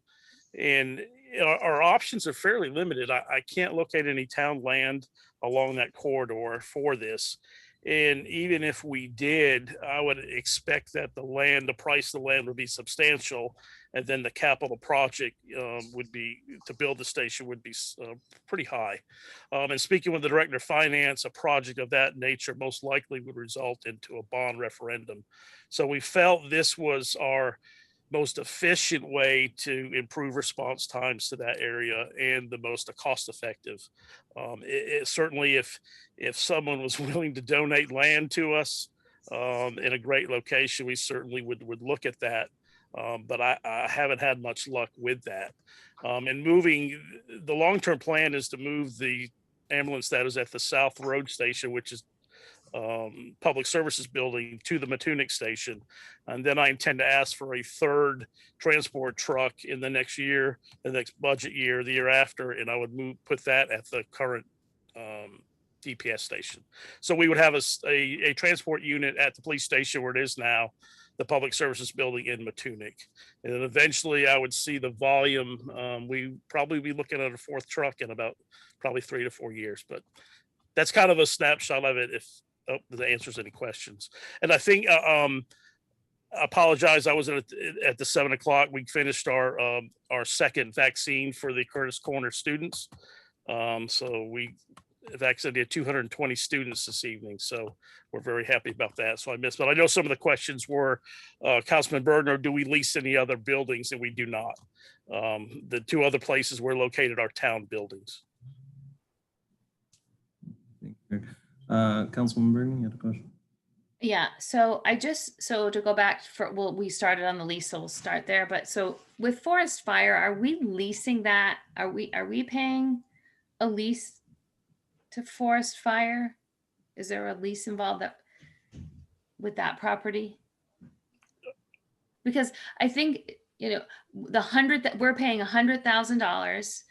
So the taxpayer money, there's the fire tax, and then we're also going to pull through on the municipal budget side $100,000. So we're really paying for things twice, or I didn't know how we got to $100,000 lease. Yeah, I'm not familiar with the forestry building.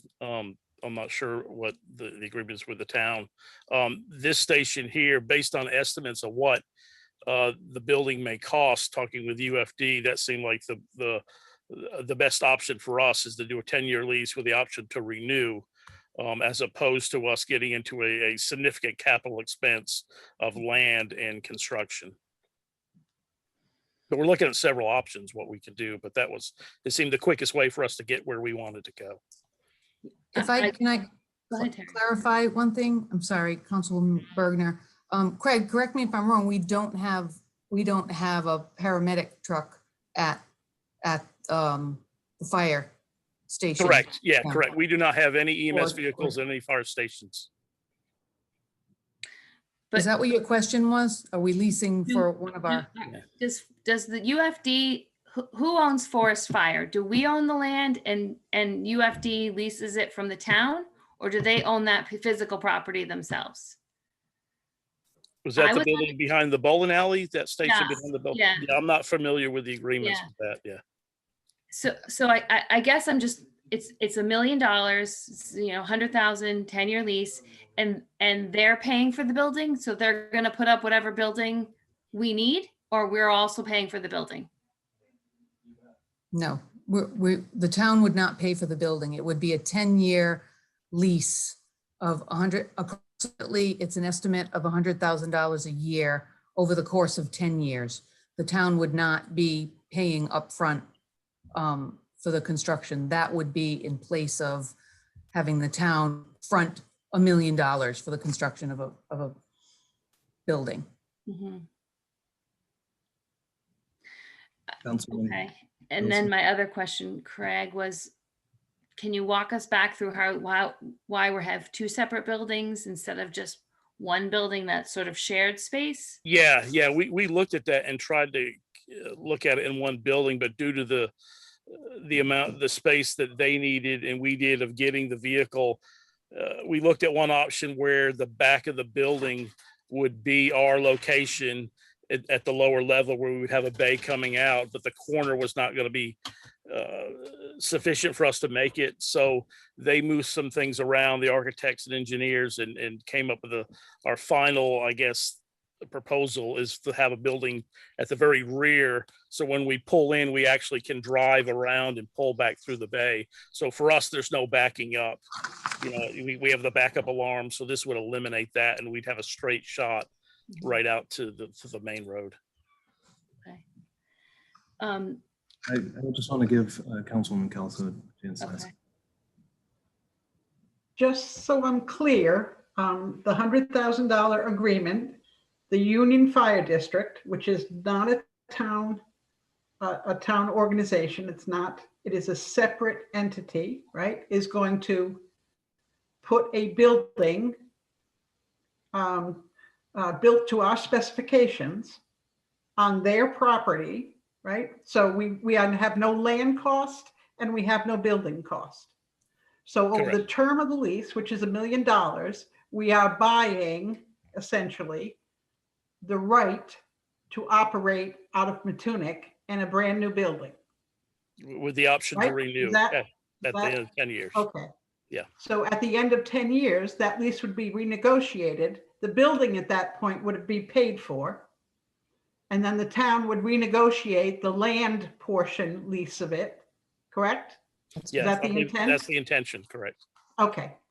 I just want to be clear on what we're exactly looking at here. Yeah, in It the sounds design, like a win-win to me, right? We have to get the response times down.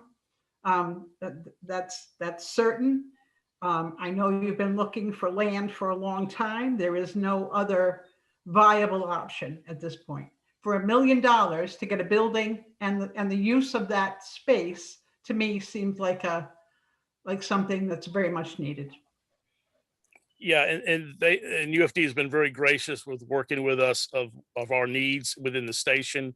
The amenities in there will mimic us if we built a station. I mean, it will have everything that we will need in there. And again, if I was able to find some land elsewhere that the town owned, or we could buy, I'm certainly open to that option. But land, I'll just say, is not very cheap in South Kingstown. And for us, to me, this is very efficient to get to that point of where we are. We're cutting response times in half. And to me, this is the quickest, most efficient way to get to that point. Thank you. Craig, I presume, obviously, there's something that's not feasible about Matunic School land being used. Is that?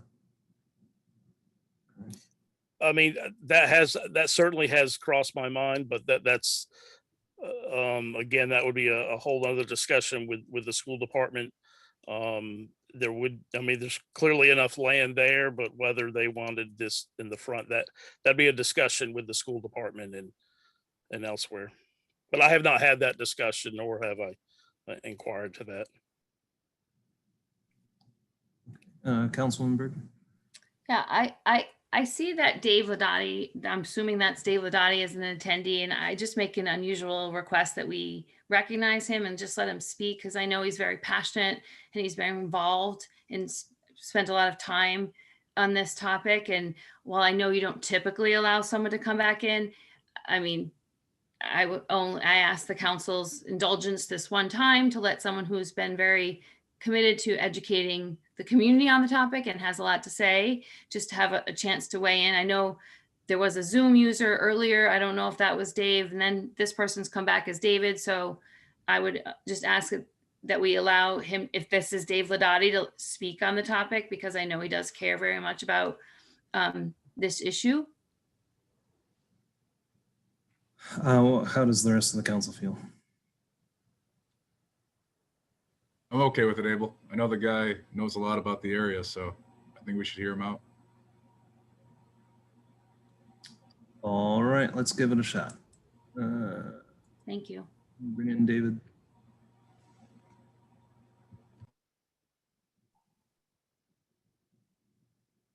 All right, David, you are in the meeting now. You just need to unmute yourself.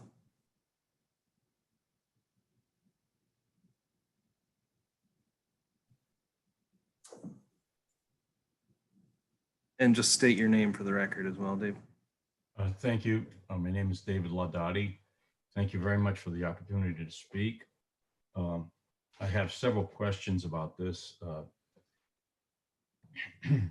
I think that Chief Stanley makes some very good points, among them that since the building that the EMS would theoretically occupy has to be placed behind the current or future fire station, to me, it says that the piece of land available is simply too small. We're talking about something that is going to be there for generations, and I think we need to get it right the first time. I also question why, if no one has approached the land trust, why not? Because that is they have the perfect parcel of land right near Route 1, where the rescue truck could hop right onto Route 1 and respond to Snug Harbor or into Wakefield or Peacedale as needed. And it is the ideal location. It is also far removed from the Matunic Elementary School, whose driveway is only is less than 100 yards from the intersection of Matunic Beach Road and Matunic Schoolhouse Road, which will be used by the rescue quite a bit, because they would be going out at least 5 times a day by my count. If you divide up the number of calls over the course of a year, it's going to be quite a busy truck. And I don't think it needs to be responding near the Matunic Elementary School.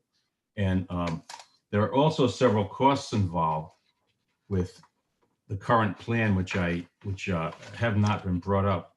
First, what is the cost of raising the existing station? That is something that could be theoretically or hopefully could be avoided if a new station is built at a different location, and possibly the existing station could be sold or used in a potential land swap with another landowner. So that's question number one. What is the cost of raising the existing station? Next, what is the cost of the new station? Third, how long will since the existing station is going to be torn down, how long will there be no operating fire station in Matunic, and where will the truck that is housed there now be located? I also have questions about the idea of building two separate buildings. I understand Chief Stanley's explanation, but I have to tell you, I was a firefighter for 34 years, and I retired 10 years ago, but that doesn't mean that I stopped paying attention. So I have to say, in 44 years, I've never heard of what is being proposed here. And to me, part of the problem is that we have two separate governments in this town, the fire district and the town.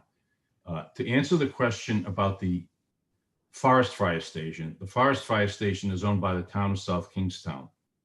I don't mean to bore you with history, but the history of the Forest Fire Department is that it was not part of the Union Fire District. It was funded by the town many years ago, and their station was located where the Indian Run Village apartments are today. When the developer came along to build the Indian Run Village apartments, the town agreed to sell the land and one of the conditions was that the developer had to build a new fire station for the town, which they did behind the bowling alley. So that is owned by the town, and at some point, the Union Fire District absorbed the Forest Fire Department into the Union Fire District. So it was originally a town-funded department, and now it's part of the Union Fire District. And the Fire District does indeed lease the station from the town. If you can see, I have a copy here, the most recent copy of the Union Fire District budget that I have. And you can see that it says forest fire, 111. It's leased for $1 a year from the town.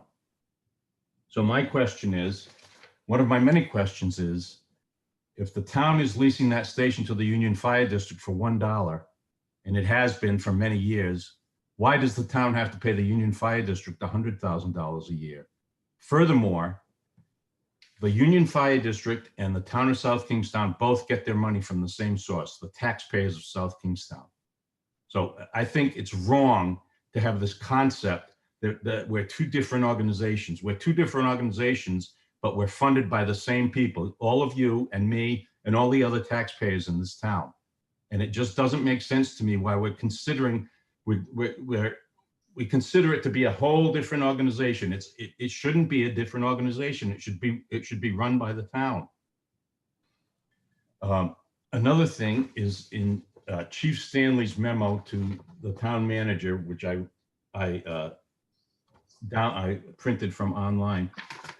It was a very well written description of what is going on with the EMS department. And one thing that struck me in the second paragraph was a call, a particularly busy day. And the EMS chief responded to a call and waited over 25 minutes for the Exeter EMS to respond, because that was the nearest mutual aid company that could come to our assistance. And the final sentence in that paragraph is, on June 1, 2021, from 6 a.m. to almost midnight, SCEMS responded to 17 calls within 18 hours. You know what that tells me, folks? That tells me that our system is not working because we've outgrown it. Chief Stanley said he needs a third rescue and a fourth rescue. There's more reinforcement. We have outgrown what we have. We have to change. Between the budgets of the fire districts, both fire districts, and the EMS department, and the revenue from EMS calls, we have almost $7 million available that we're spending or or we're earning from EMS calls on a yearly basis, $7 million. For that $7 million, we could have 3 stations manned 24 hours a day, one in the north end, one in the center at Peacedale, Kingston, Peacedale, and Matunic could all be manned 24 hours a day within that $7 million. And we have to work toward, excuse me, a system in this town similar to systems in other towns. The majority of towns in this state use what is called fire department-based EMS, where the EMS unit is part of the fire department. The people are trained to do both jobs. Now, Chief Stanley has told me that his people are not interested in becoming firefighters, and that's fine. They were hired as paramedics, and we can't change that. But all future hires could be told that they are to do both jobs, as they are told in most cities and towns in this state. Now, I'd like to show you this. This is the an annual report from the Department of Health, which runs EMS. I appreciate this, Dave, but we need to deal with this agenda item. Okay, I'm sorry. Anyway, I think you've given us some good things to think about as we're discussing this, and you know, a lot of those questions, of course, are going to have to be answered by fire district. I don't expect Craig necessarily to know all the answers there, but thank you for adding that. All right, thank you for the opportunity. So, you know, I think one question that is raised that, you know, why do we have to pay $100,000 for leasing this when, you know, we might feel like we're not getting the same in return? To me, I think there's a little bit of difference in the circumstance in that, you know, somebody else paid for that building to be built there that we're now using, or the fire district is now using for public benefit. So it sort of makes sense to lease them the land at a good deal. We didn't pay for the building. Whereas, you know, for the Union Fire District to build this separate building is a big extra cost as they're developing the property or redeveloping the property there. So I imagine they're charging us a lease to recoup some of that money that they're investing. But there are other questions there as well. Councilwoman Berger? Is there anyone here in the audience, I didn't check, from Union Fire that could provide additional information? I guess it's difficult to make a decision when, you know, we've just started hearing and learning about this, at least for myself. I'll only speak for myself, that this came out and I wasn't aware of the whole project. And so is there anyone from Union Fire that could speak? Well, let me also ask one question. If somebody raises their hand, we'll check into that. But this is a resolution granting authority to negotiate. I imagine that you would be coming back to us with a final agreement. And if we didn't like the details at that point, we could say no. It'll also give us time, you know, potentially to explore whether, you know, the schools would be open to the possibility of putting a, you know, an EMS station down there somewhere. And to Mr. Ladotti's point, ideally, you know, and I haven't, I've mentioned the land trust, but I have not spoken with them, but you know, that certainly would be an option. But I don't know if that would follow through, but to his point, yes, that would be the ideal location, but I'm not aware of them interested in providing us land.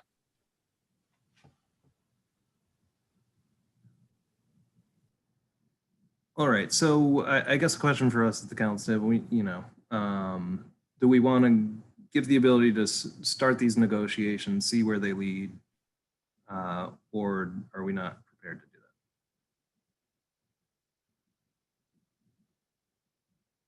that? Thought I had a question and you kind of went by me.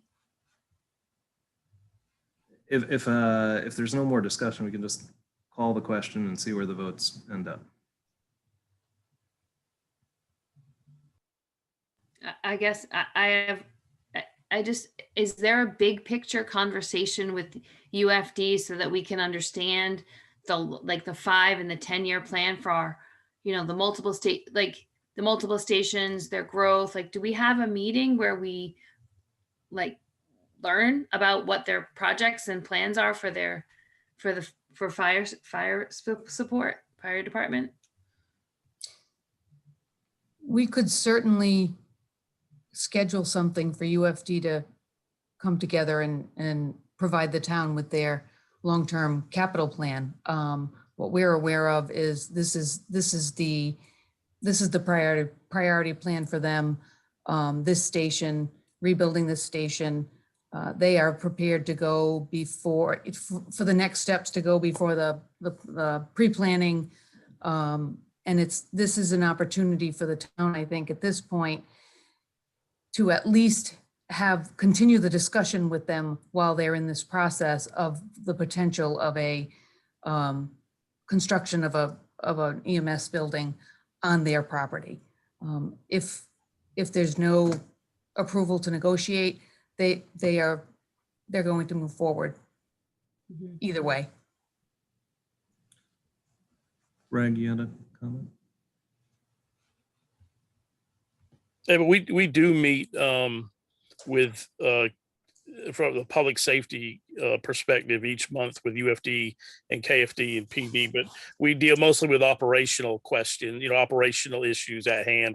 It's not necessarily a meeting for strategic planning, but certainly I believe UFD certainly would be open to speak with, but Councilman Collins said, I can't speak on behalf of them, their motives or their goals or anything like that. I guess not understanding the big picture, it's hard to want to go, you go over here and you do this, and then you realize we should have done this, and we're not at the table. So it sounds like we're not part of the strategic planning or even. Well, sure. And I can tell you from my perspective, strategic planning is to place this truck in Matunic is my goal, to reduce response times, and add the third truck, place it near the hospital, and that will give us one near the police station, the center of town, and south, and then looking at a fourth truck in the West Kingston area. And I believe that will certainly carry us into the future. So again, that's my strategic plan for the town EMS. As far as the UFD and KFD, they're a separate entity. But I know that will meet our needs for EMS. I don't disagree with you, Craig. I'm just trying to, like when you say, we're just trying to, I guess, just be efficient so that we're not, we did this when we really should have done that. And so we don't know what they're trying to do to even work. Like maybe this plan is a really good idea. I just, in the scheme of the whole picture, it's hard to understand how it fits with what they're going to do and what the town's going to need, where the growth is going to be. So I guess I'm just trying to understand the big picture. This might be the right thing to do for their big picture plan, but we don't know what their big picture plan is. So it's hard for me to be like, oh yeah, I'm agreeing with you. I absolutely agree that EMS needs to happen in the southern sector of South Kingstown. And I just want to be efficient and not use any of our resources in a way that we said, oh, had we known this, we would have done X. So that's all. Sure. My motivation doesn't come from anything but just trying to operate at 30,000 feet most of the time. Yeah, and from a cost perspective of if we move forward with the Matunic station, relocating that, and when I add a third truck, we already have a station. So I would only be hiring is personnel because we already have a station. So there would be no capital cost with that. We have a vehicle that we will have. So the only cost we will have adding the third truck is 8 personnel, and we'll have 3 24-hour transport units. Okay, any further discussion? Looks like Steve Pinch has joined the audience and has his hand up.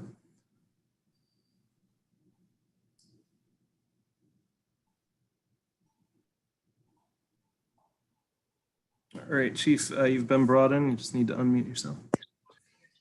Hi, how are you? Good, how are you doing? I'm doing well. I So I heard don't, that you guys had some questions. I didn't know if I could help you. I just picked up the meeting a little later. I appreciate you jumping in here. I don't know how to summarize the questions that were laid out there, unfortunately. So we're talking obviously about this idea of the second building on the Matunic property there. Well, and I guess there were some questions raised about long-term sort of plans for sort of growth of, fire service or, Deb, do you want to try and? Yeah, I guess I guess was just curious, and maybe this isn't the right time. And I was going to ask Terry if we could have a work session with Union Fire, because I think I'm just trying to understand the long-term plans. Like, you have 12 stations, or you're going to have 12 stations in 10 years. Like Craig is saying, in 3 years, he's going to have 4 trucks. So we sort of know his big picture plans. I'm just trying to know and understand what Union Fire is going to do. So that way, when we work together, this sounds like a great idea, or this sounds like this fits with what those plans are. I just don't have any understanding of the big picture. And so a work session might be helpful as well to me, but I didn't understand. Go ahead. Well, like I said, we're always happy to meet, and I did speak to Rob. I know Terry's just coming in, and I actually asked Rob if he wanted me there tonight. I would have been happy to be there. I don't want you to feel like I didn't want to be there. I'm happy to come at any meeting you need me. The Union Fire District operates 8 stations. We have no plans to increase that. They're spread out in the town in a great location. The reason we have 8 stations and the vehicles we have is in a volunteer system. The way we save time is we're close to the location where the call comes in, and the members live in the area of the station they respond to. Mr. Ladotti's plan of 3 stations is not a good idea for the town of South Kingstown, given the size.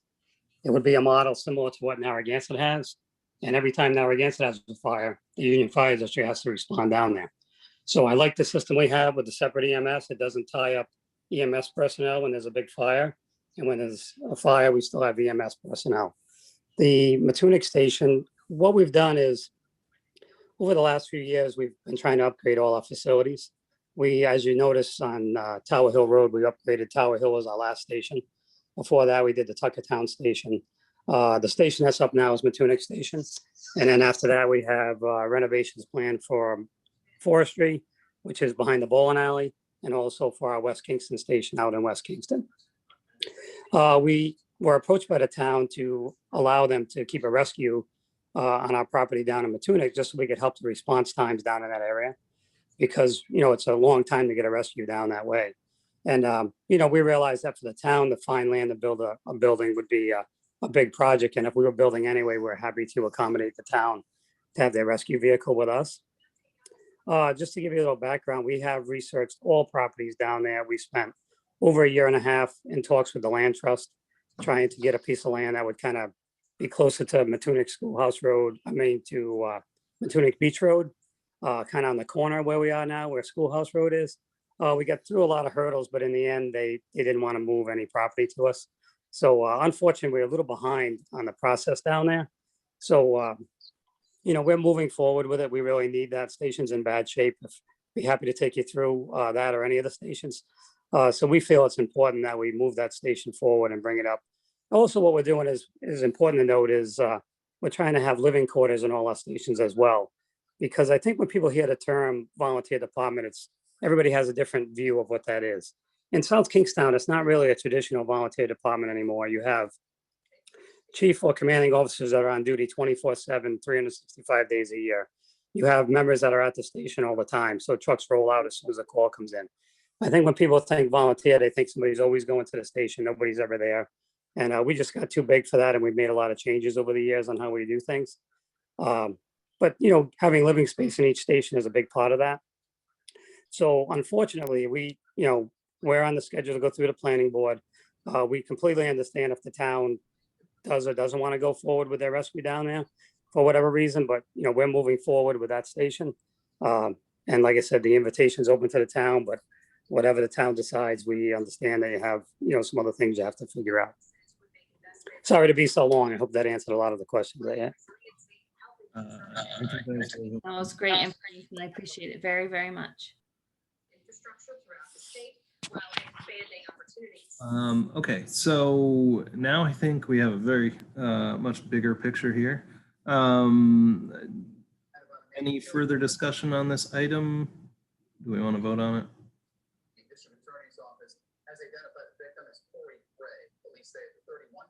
All right. I see no other comments, so let's take the roll here.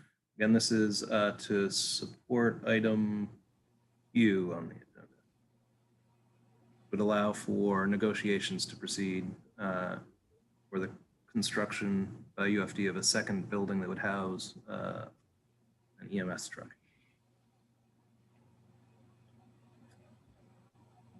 Okay, Councilwoman Bergner.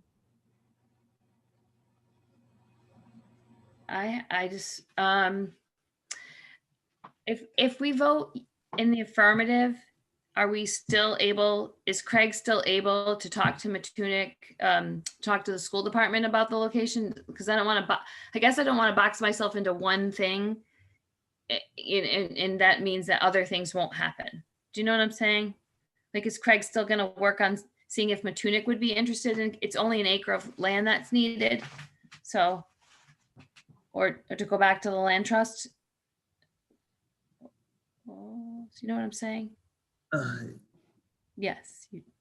No. I don't know if Craig is hearing us. Yeah. I mean, it would be under the direct, obviously I would, whatever the council or the town manager directed me to do, I certainly would follow those objectives. This is Mike. I'd like to just interject that if you adopt this, it's a good faith adoption of a resolution telling Craig to go negotiate with the Union Fire District. That's what you'd be directing him to do. If your desire is that he not do that and that instead he does something else, you need to give him different direction. I agree with Abel that there will still be another vote necessary, but Craig will have to bring a lease agreement back to you for approval at a public meeting. And at that time, you can decide to accept it or not. But I think it's going to be difficult to give him mixed direction, so to speak. This resolution's pretty clear on what it's asking him to do.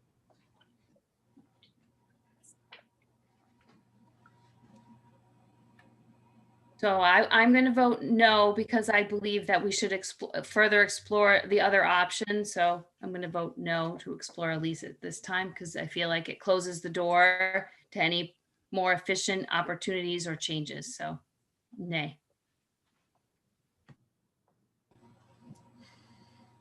Councilwoman Kelso. Aye. Councilman McEntee. Aye.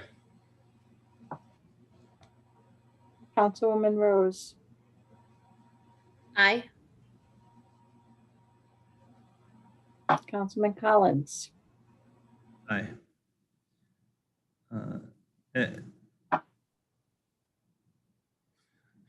That motion carries 4-1.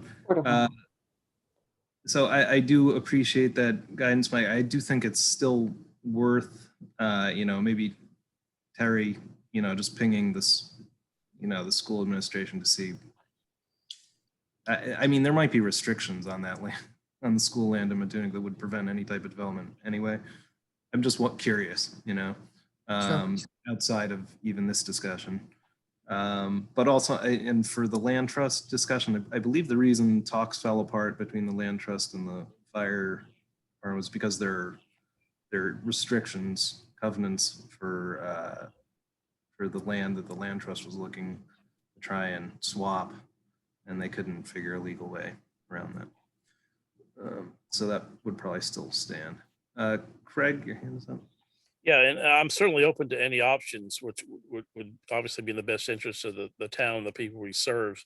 I just know, looking at other options, what I've done for 4 years, I just know the capital costs involved in another, unless we were donated the land, would be significant and lengthy. So I'm just trying to look for the best way that we can serve our citizens, and I'm certainly open to other options. All right, thank you. That brings us all to item R here, resolution formally adopting the employee benefits provided to non-union personnel as presented in the Town Council FY 21-22 budget adopted April 26, 2021, including the position allocation to pay schedule, the grade and step schedule, longevity, healthcare benefits, effective July 1st, 2021, and additional employee benefits provided to non-union personnel as presented in the non-union employee benefits summary, July 1st, 2021, further described in a memo from the town manager to the town council dated June 10th.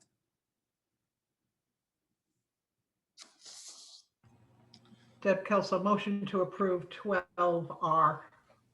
Rory McEntee, second. Motion by Councilman Kelso, second by Councilman McEntee. Any discussion? Just a quick question. Are there any changes in this memo that have taken place?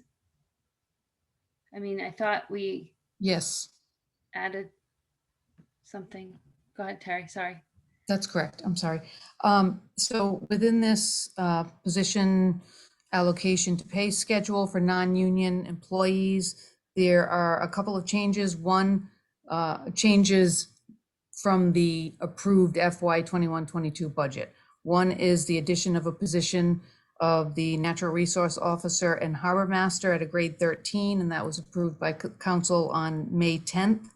And the other is a salary increase. It was budgeted at 1.2%. It will be going to 1.5% for FY 21-22, consistent with collective bargaining agreements that have been put in place. Otherwise, there are no other changes to this. Okay. May I ask another question? Sure. So the Natural Resource Officer originally, and maybe I misunderstood when we voted on that position, that the part-time person was resigning and that you were going to job search, or you search for a person, and then I heard otherwise. So I don't think everybody in the community knew that the part-time person has now been made the full-time person at the grade 13, correct? When it became a full-time position, the job was posted, advertised publicly. There was an interview process and a hiring process. Okay. So that was posted. It was not a foregone conclusion that the part-time harbor master would be made a full-time natural resource officer and harbor master. So that the town has gone through a posting and interview process for this position.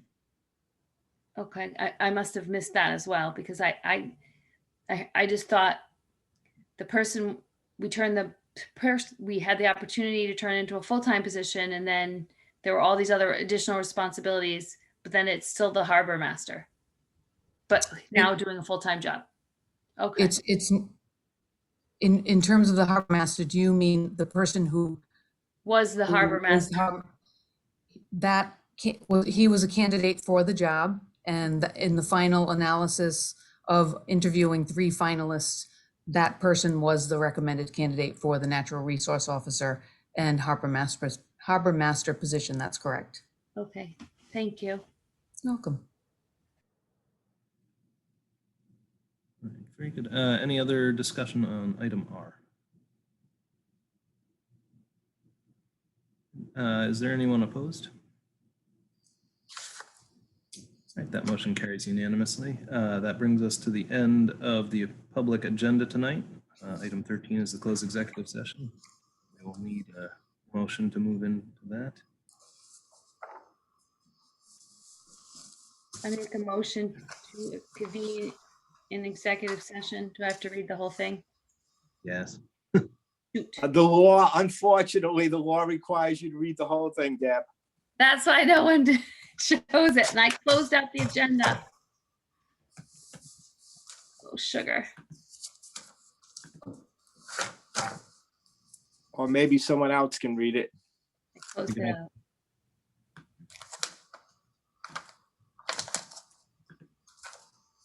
I can read it and someone can just move it.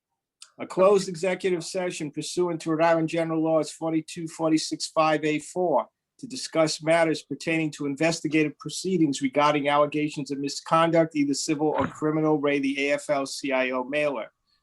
Also pursuant to Rhode Island General Laws 42465A2 to discuss matters pertaining to collective bargaining regarding Council 94 AFS CME Local 1612 and IBPO Local 489.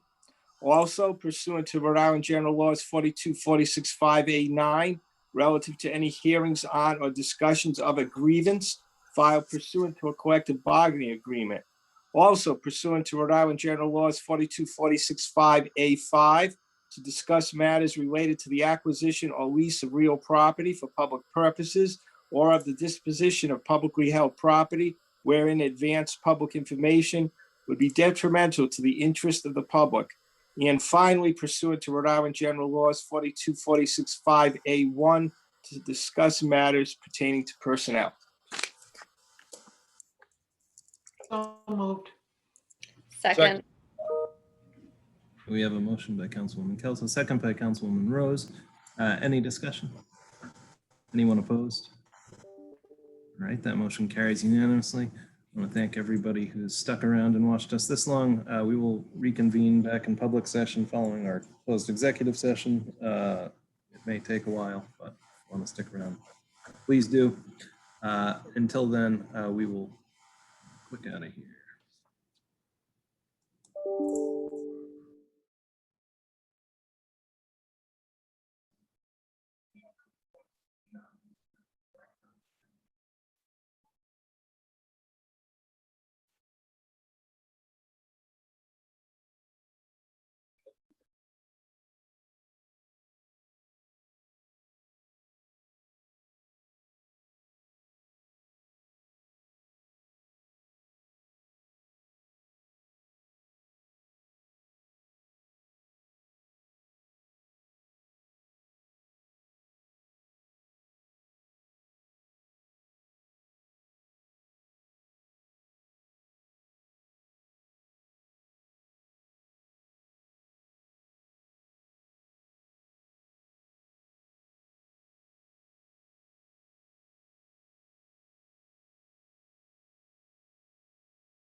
All right. Here we are. Susan, can you eliminate that panel that says town council is currently in closed executive session? Thank you. Okay, so the first motion is to close the executive session, to reconvene into public session, and to seal the minutes of the closed session. I'll make that motion. Second. Motion by Councilwoman Kelso, second by Councilwoman Rose. Any discussion? Anyone opposed? The motion carries unanimously. So your next motion would be to ratify the collective bargaining agreement with Council 94, AFSCME Local 1612, as presented by the, I guess, interim town manager. I gotta get used to saying that. So moved. Second. Second. We have a motion by Councilwoman Rose, second by Councilman McEntee. Any discussion? Anyone opposed? That The motion- next motion, oh, I'm sorry, go ahead. I was just saying that motion carries. Go No, ahead. thank you. We should wait for that. The next motion is to approve the memorandum of agreement relative to a deputy police chief between the town and International Brotherhood of Police Officers Local 489, as presented. So moved. Second. Second. Motion by Councilwoman Rose, second by Councilman McEntee. Any discussion? Anyone opposed? Motion carries unanimously. The minutes should reflect that no motion, well, I'm sorry, the minutes should reflect that a motion was made in executive session relative to a matter involving a grievance with pursuant to a collective bargaining agreement. That's just a note that Susan needs to make. And now it would be appropriate, Abel, if the council wants to make a statement about the ongoing student mailer investigation. Thank you, Mike. Yeah, and thank you to all your hard work, Mike, and to the people who've been willing to come forward and speak forthrightly about this matter. You know, as of today, we have a lot more information than we did 7 weeks ago when this fiasco started. We know, that the list was requested by the superintendent, provided then to Stacy Bozzioni, which then made its way to Checkmate and the AFL-CIO. And that is how the mailer got to our community. This is a good start to knowing sort of how this all unfolded. And if I can make an editorial comment, I think this whole thing could have been over a lot sooner if people had just come forward originally with this information. That being said, we're not entirely satisfied that we have all the information related to how this happened. So we have instructed the solicitor to continue his investigation. We look forward to hearing more of what he finds, and as he shares that with us and it becomes something that we can share, we will share it with the rest of the community. So I want to thank everybody for their patience. I know this has been difficult for everyone, and thank you. Have a good night. Yeah, you do need a motion to adjourn. Yes, that is what I'm seeking now. Just Rose, I will. Go ahead. Go ahead, Deb. Either one. Motion to adjourn. Second. Motion by Councilwoman Rose, second by Councilwoman Bergner. Any discussion? Anyone opposed? All right, that motion carries unanimously. Bring out the gavel for this one. Meeting over with. Thank you all. Have a Good night, all.